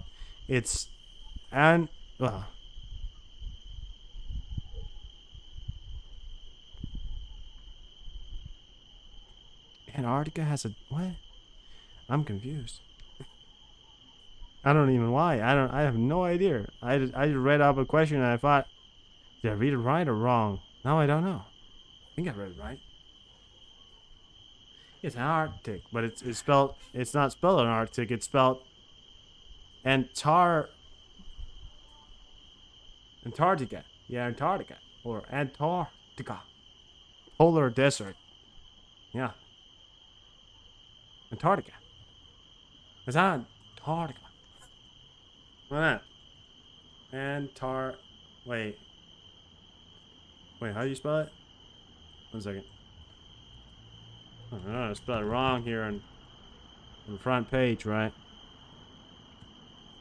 Tick. Polar desert. This one right here. The polar desert. Is it?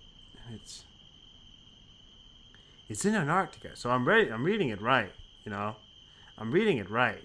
It is, but it's apparently like the definition of it is just desert land, which is just the polar desert, which is just Iceland. Well, it's not Iceland, it's icy, like snow, right? I guess the definition of it is just desert doesn't mean just nothing. Funny thing is, when you search up images of the Antarctic, then if you search up the biggest one, that will show you a desert that looks like a desert, but in reality, the Antarctic desert being an Arctic place, right? People say aliens live there. Well, I also landed there, so that's true. Actually, I landed from my spaceship. I bet you didn't know the fact that I, in fact, am a fucking alien. Yes, that's me. Alien man. Who is he? Who is he? He's actually a fucking alien. How does he know? Because he does not know. He has no idea who the fuck he really is. All he knows is there are two things in life that make sense: pizza and nothing else. So, you knew it? Yeah. Well, you know, how else would I be so smart, right? How else would I be so smart, guys? Obviously, I'm an alien. Come on. Like, think a normal 18-year-old knows this much? No. Like, you think a normal 18-year-old with a life knows this much? No. A life? What's that? Something you have? I sure don't. Yeah. That's the price we all pay sometimes. California is full of aliens. Yeah. Last time I said I don't believe in aliens, I had a discussion with somebody in the chat saying that there was plenty amount of evidence providing the fact that there in fact was aliens. I'm not somebody who is not going to disagree with the fact that aliens does exist. I just disagree with the fact that they came to our planet. But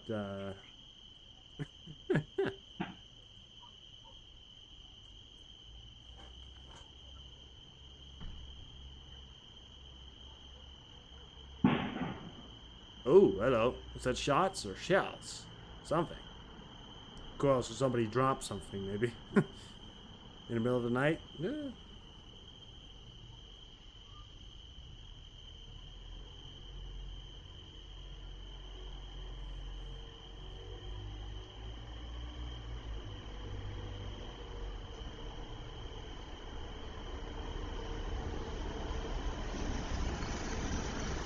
Tell you what, the views lately has been down. And I tell you why it's been down. Because nothing's fucking happening. Like, we're reporting on the increasing of what's about to happen, right?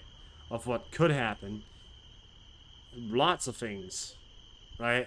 But it's always like, you know, you don't really get the real news until it does happen and you start reporting on it.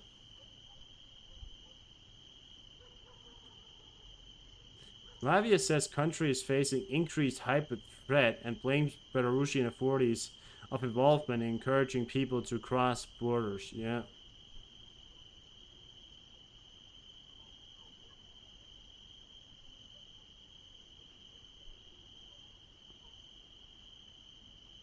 Alright, see you later, Ocean. Thanks for stopping by.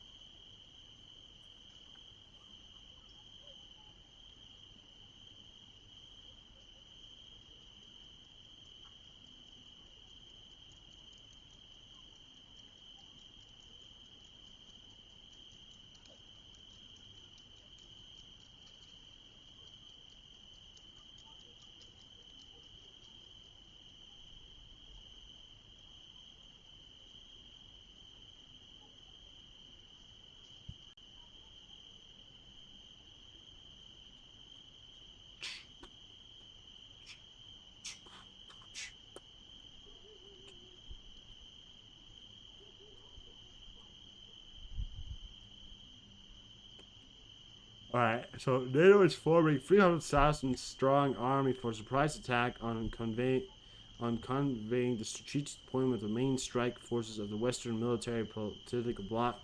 This says the defense minister of Republic of Belarus. So what I think they're stating now is that they're shaping up. You know, they're shaping up their introductions to this war. And the way they're doing that is by shaping up the idea of NATO attacking them, which is what they're doing now. They're not, you know, sitting by idly. Now they're shaping up the idea of this massive force and this attack on them and them being attacked. And yeah, it's, you know, that's what the kind of idea that they're shaping up at the moment here. And if that's what they really want to be shaping up, that's a dangerous scenario, really, because yeah, you know, that's, I mean, they're telling the world that they believe that an attack from NATO is very likely, because NATO obviously is the one that always attacks first, right? It's not like NATO's first rule of engagement is to never attack first, you know, so.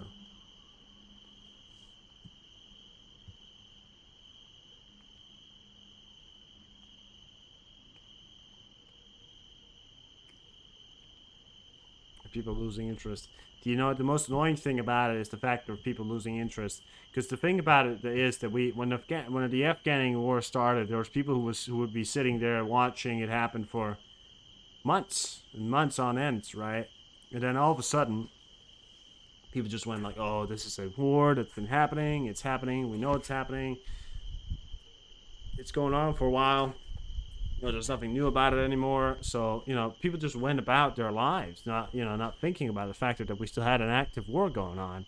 Now we still have an active war going on, and we still, you know, have it happening here. So I think it's, you know, this sort of normalizing of this war, which really sucks, because when it doesn't affect you directly, you just kind of lose interest in looking into it every day. And it's, yeah, probably what's happening. If we go live with this at the start of the war, everybody is going to watch you because they want the news, right? Leading up to things. As soon as something does happen, if a war starts, you know, people going to jump in all of a sudden, you know, but yeah.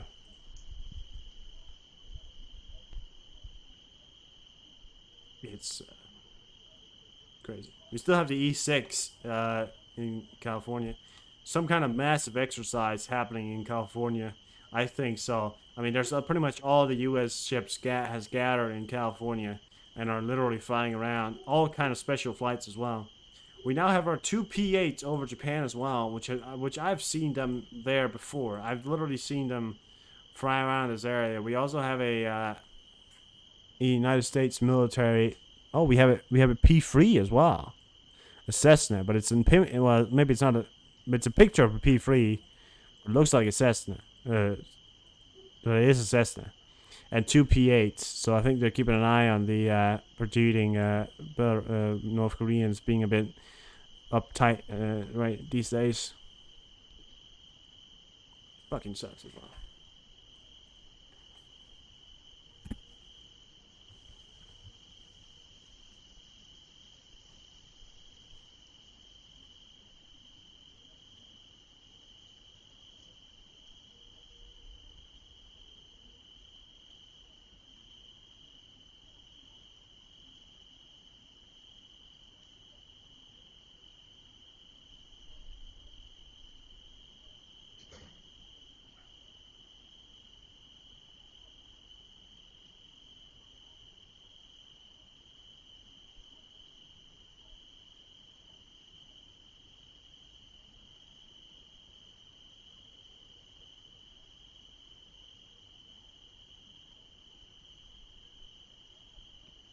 Oh, happy girl in a banana.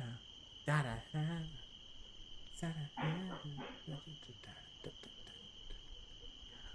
In a banana. A previously announced will close the two of the border. Yeah. So Shu captured invader from Belarus. He's a former member of Wagner Group and later joined the Russian military. Thank God. Sumsakas and Tverlisunik is the regions that are supposedly closed from Belarus into Lithuania, or you know how you say it. So yeah. Bye. Let's go by. Huh?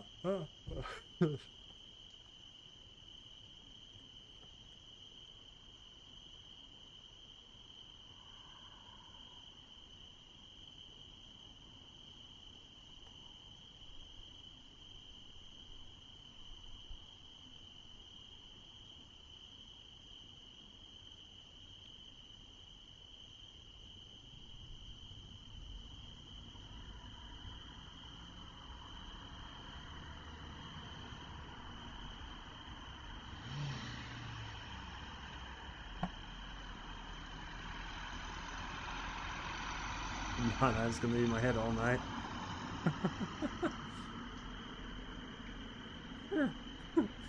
That's what I do.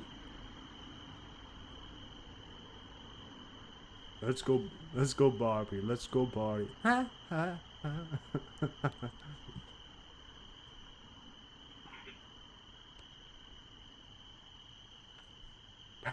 Da da da da da da da. Have you ever heard of the Russian man? He was so big and ballsy. Everybody called him Putin, but in reality, his name was Poopin. That was hilarious. Come on, Barbie. How you doing, DV? Come on, Barbie. I was calling on DV, come on, Barbie, and he came. I'm talking about the sun, right?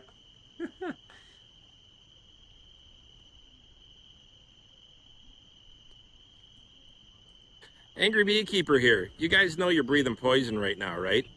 I walked out of my house this morning and I smelt burning plastic. So I got on the Google right away and I looked, where is this plastic fire? Well, there was no gigantic plastic fire. What we are smelling is the smoke from Northern Ontario and Northern Quebec, the forest fires.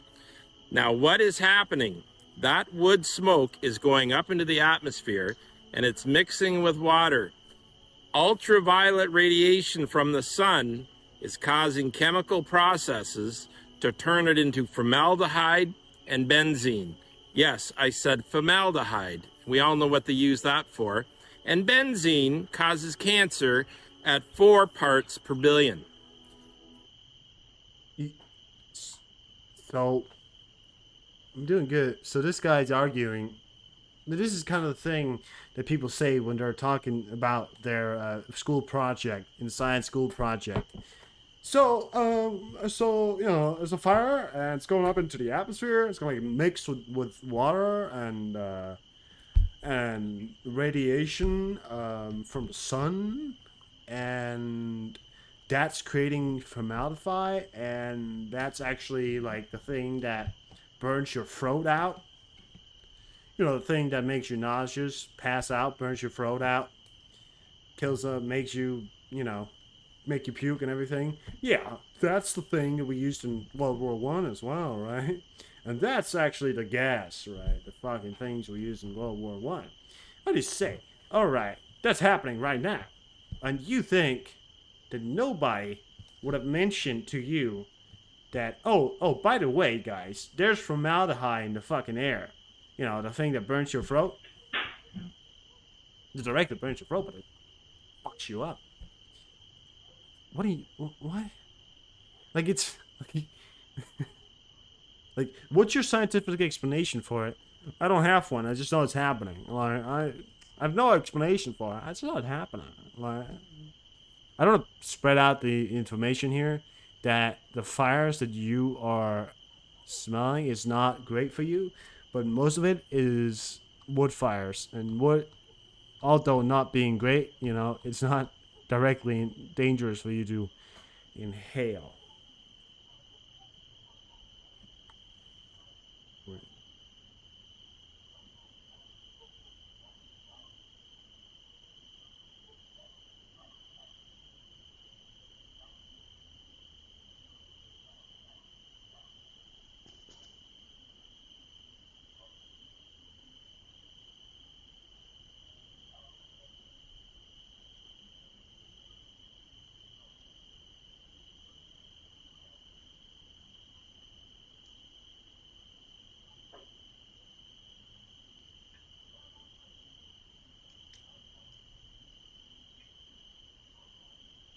Come on, Barbie.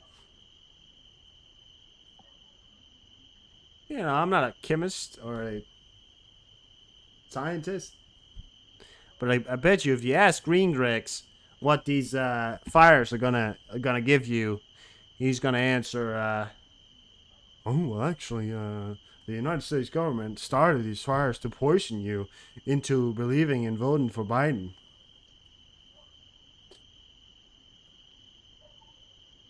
Russia should say goodbye to Kaliningrad as both Lithuania and Poland are closing their borders with Belarus.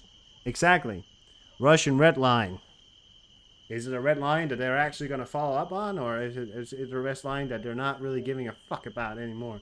It's a red line, but nothing's happening.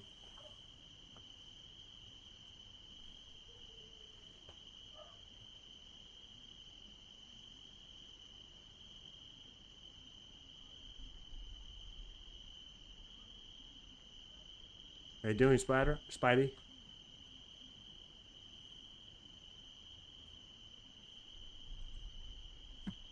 Oh.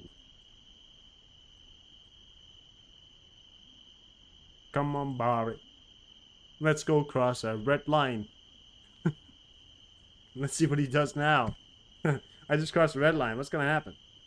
I have seen it, Spidey. Yes, I have seen the B-52.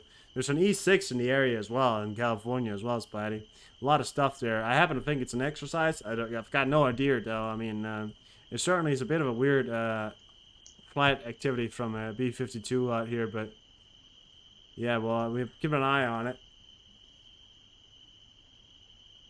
It's more of a pink line, or light pink. Yeah, it's pretty much transparent is what it is. Which, the color is pretty much transparent is what, you know, what I'm saying. Pretty much trans fucking parent.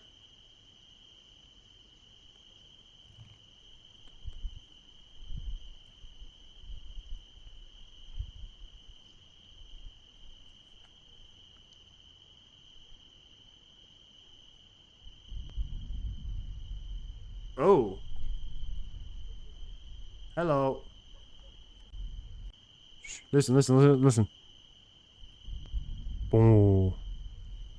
Maybe the air raid guy is sleeping because that was an explosion right there.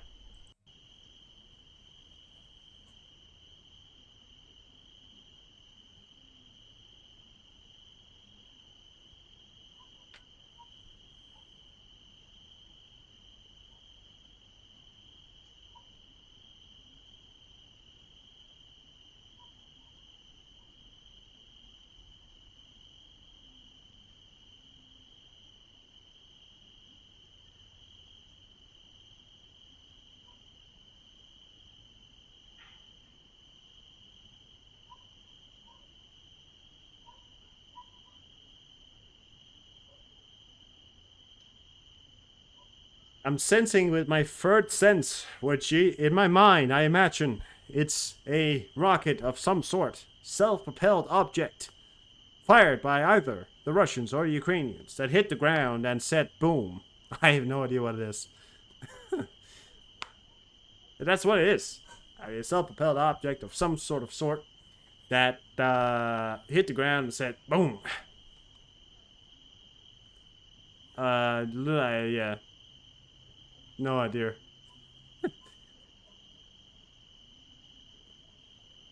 I think it's probably something good.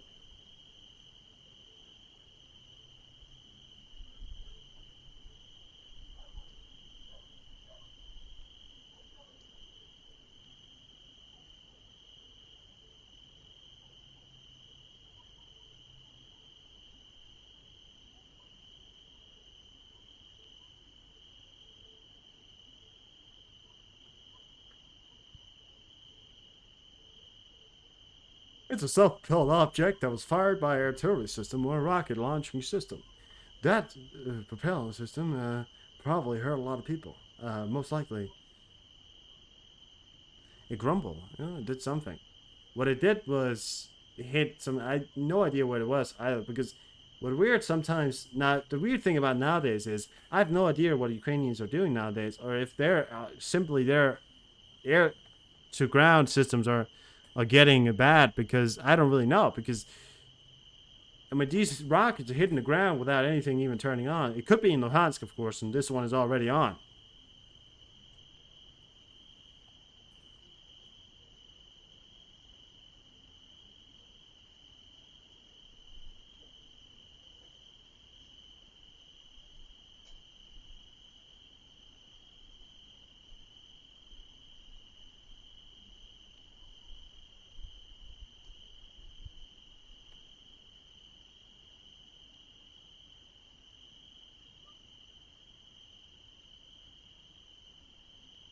Like if you ask, you ask one of those military experts.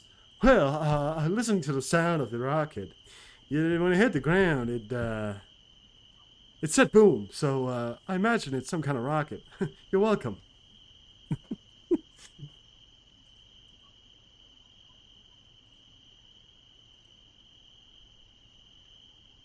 What are you? I'm a military expert, right? You listen to the sound right here. What do you think that is? Well, it's obviously some kind of rocket. I don't have any more facts right now, but I'll get back to you. Thanks. See you later. You're welcome. And those experts, right, and news reporters, supposedly experts, they always say, well, a rocket hit the ground. And do you know anything else? No. Okay, so basically we could have asked a 13-year-old what happened, and they would have given the same answer. Exactly. I'll see you later with more information. When's that going to be? Tomorrow? Yeah. Every other news network is probably going to have a story out. We don't. Because I have no idea what to, yeah. I don't know what you ought to do.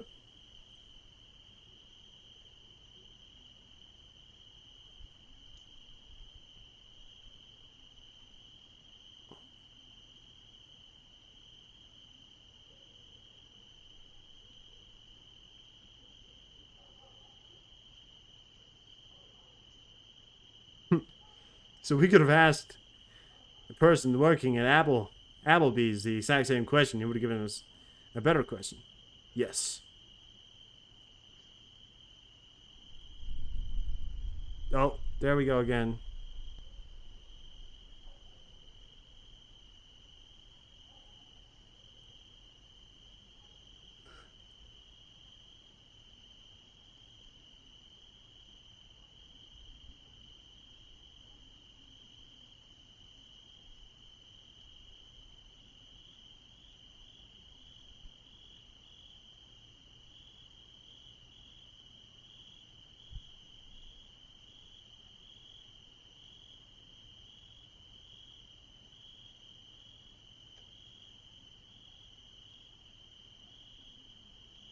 Russia's mining trended with TNT to get faster. They learned from Minecraft. Mining trenches with TNT to get faster. You guys heard it right there again as well. Another explosion happened here in Ukraine.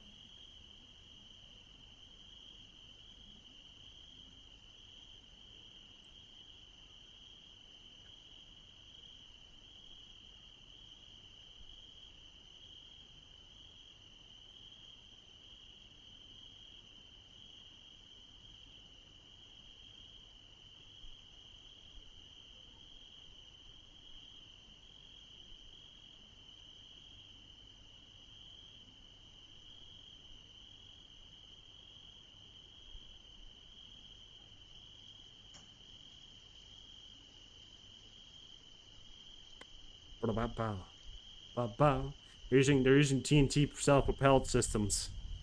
They stand on top of the TNT. The TNT then propels them forward. That's how you do it in Minecraft. So obviously, you know.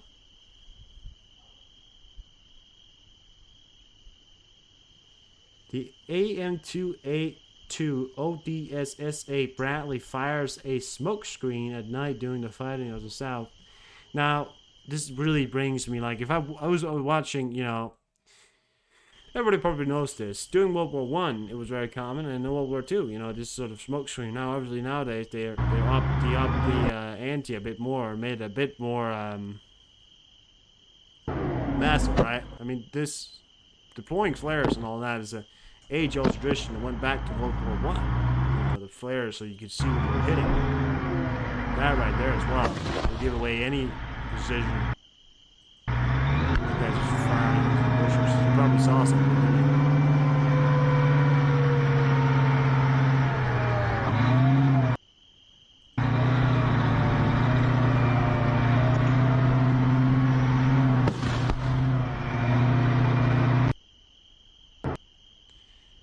The really dangerous thing about driving any loud vehicle at night is that yes, you could illuminate the sky, but driving something where you're the one who can see less. Oh, another one right there. I don't know if you guys heard that. Another explosion there. I just heard it.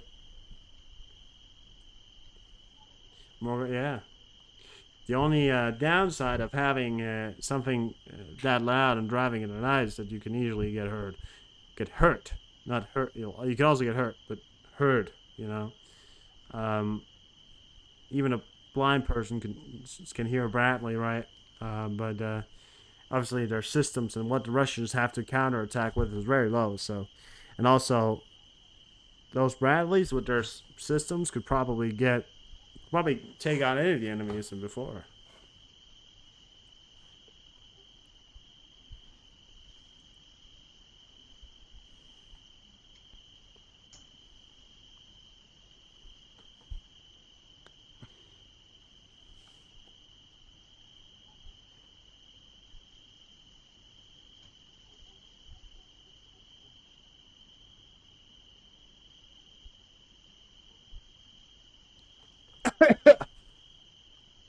Oh, my bad. Thank you, Witchy, for supplying a video again there. I wouldn't have found it myself. Don't know how you find that shit, but just find them before anybody else. I mean, it's very impressive.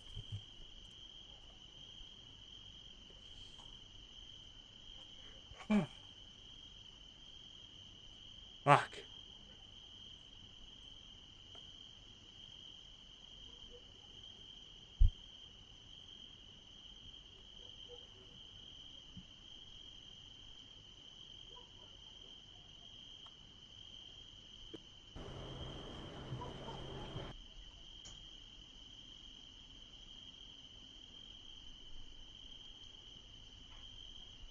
Give the update from Flash here and what happened during today's attack here in Ukraine. We'll see.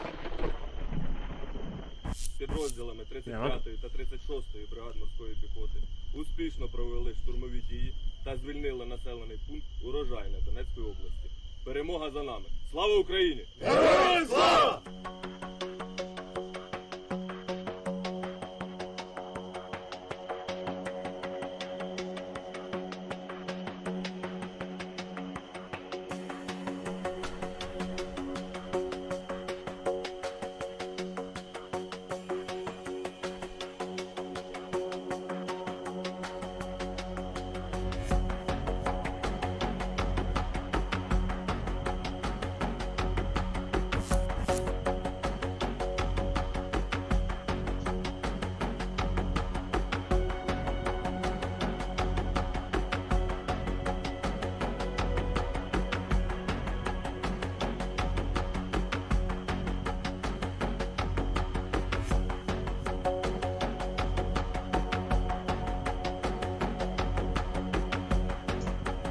I just showed this video here.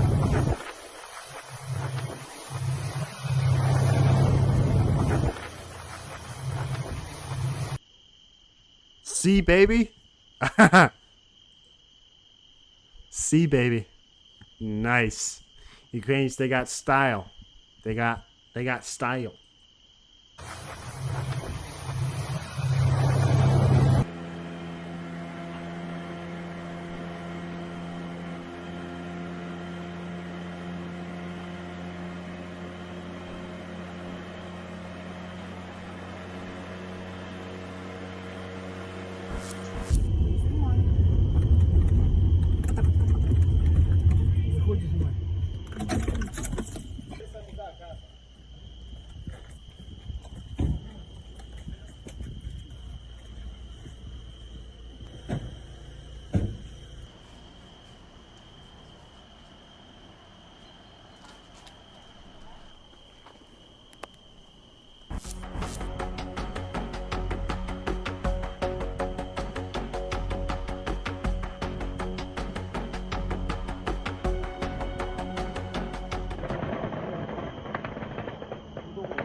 Am văzut-o.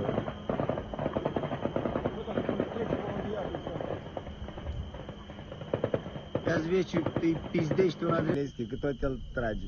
Aută-l. Zbum! Auzi acolo ea.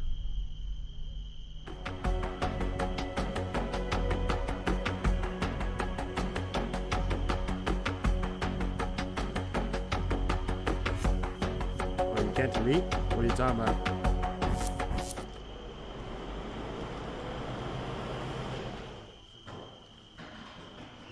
Nazis are inside the meat grinder again?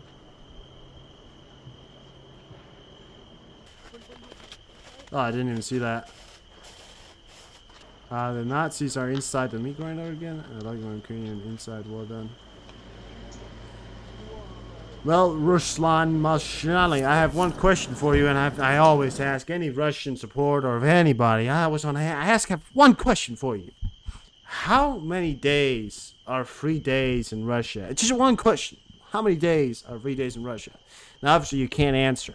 But in your mind, you just imagine yourself, you know, going over in a corner, standing in a corner, and just go, fuck yourself. Yeah, that's, you know? I mean, think about that. But it's just two questions and two things I need you to think about and do. So, see you later, asshole.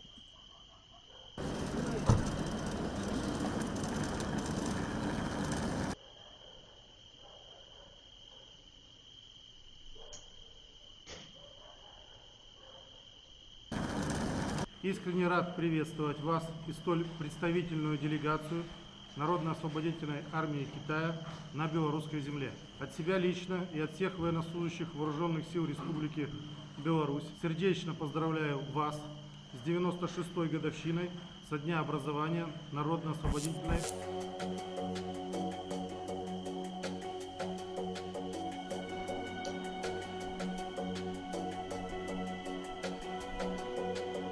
I think, yeah. I think there was something inside it, but yeah, he possibly just ate flour. Right?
And he starts talking about things that have nothing to do with Ukraine, but, you know, it doesn't matter.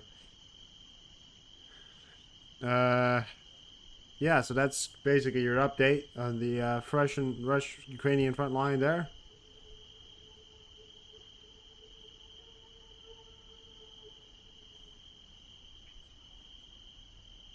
What the fuck was that?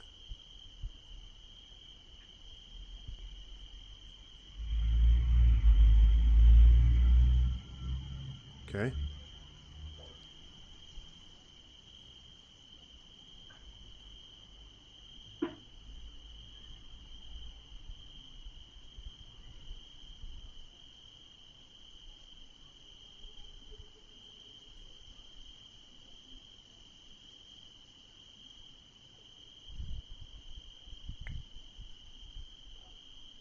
Why did my TV just turn on? Oh, the TV's turning on.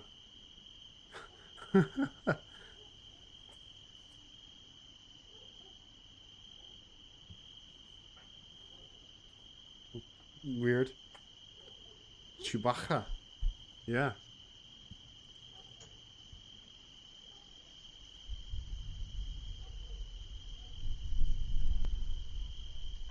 Again. Listen. Boom. Boom. Again. And they're not even turning on air rates. So it's probably in the front lines.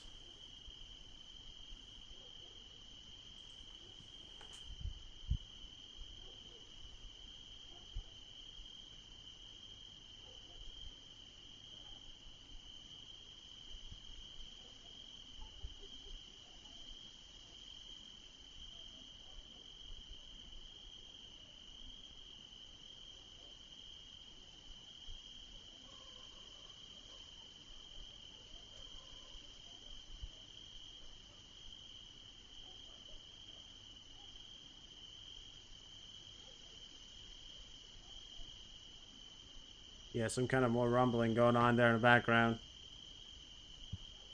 I'm gonna take a break because I need to stand up, but I'll be back just in a jiff.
Hello!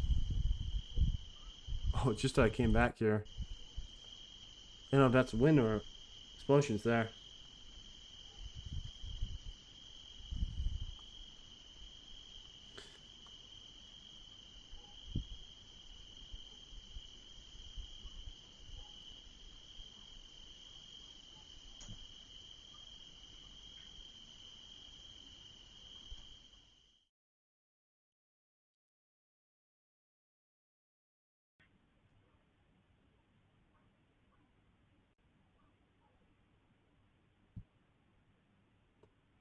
You scared? Yeah, I knew I would.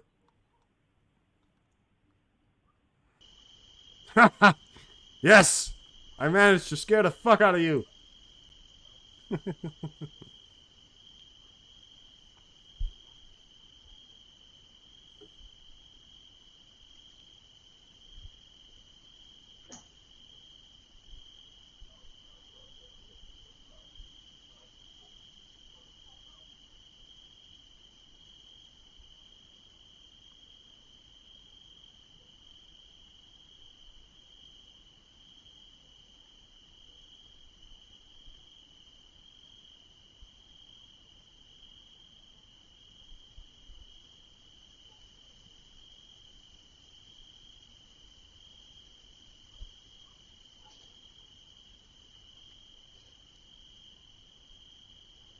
Baltic states and Poland discussed the possibility of complete closure of the border.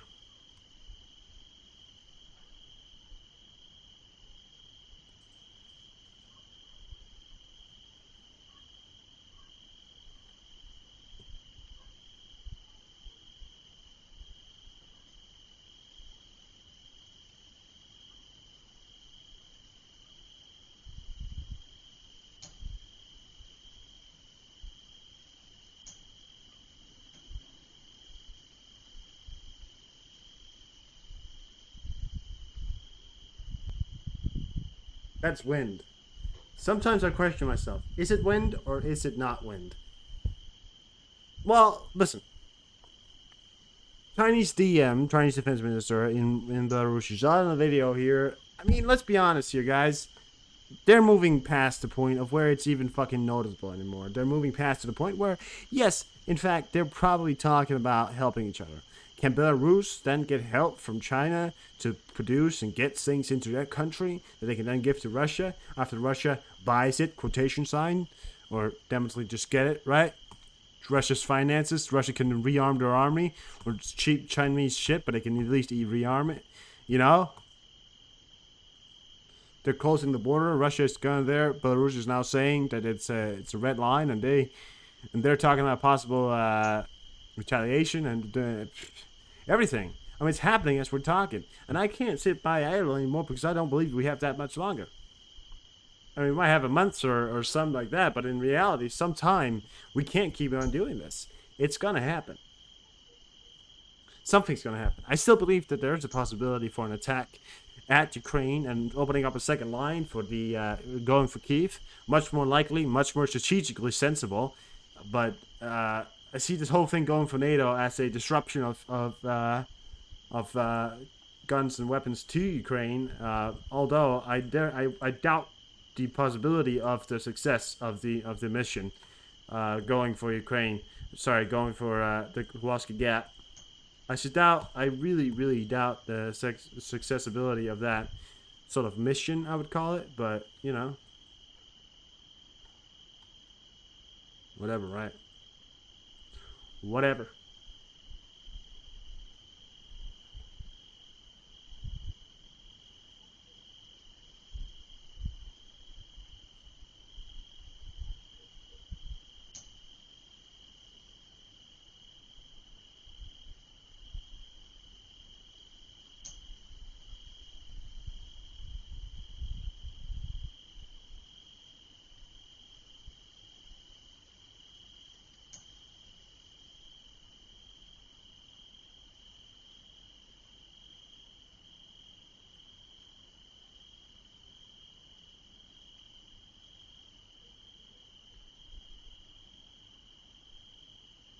Brr. Brr. Brr.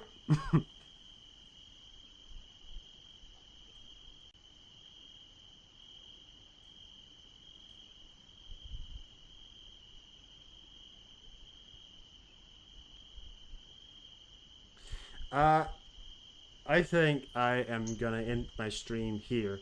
I don't have anything more to say.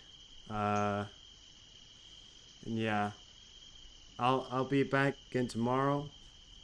Hopefully more. If you did miss some of what I've talked about, go back in the video. We talked about everything today.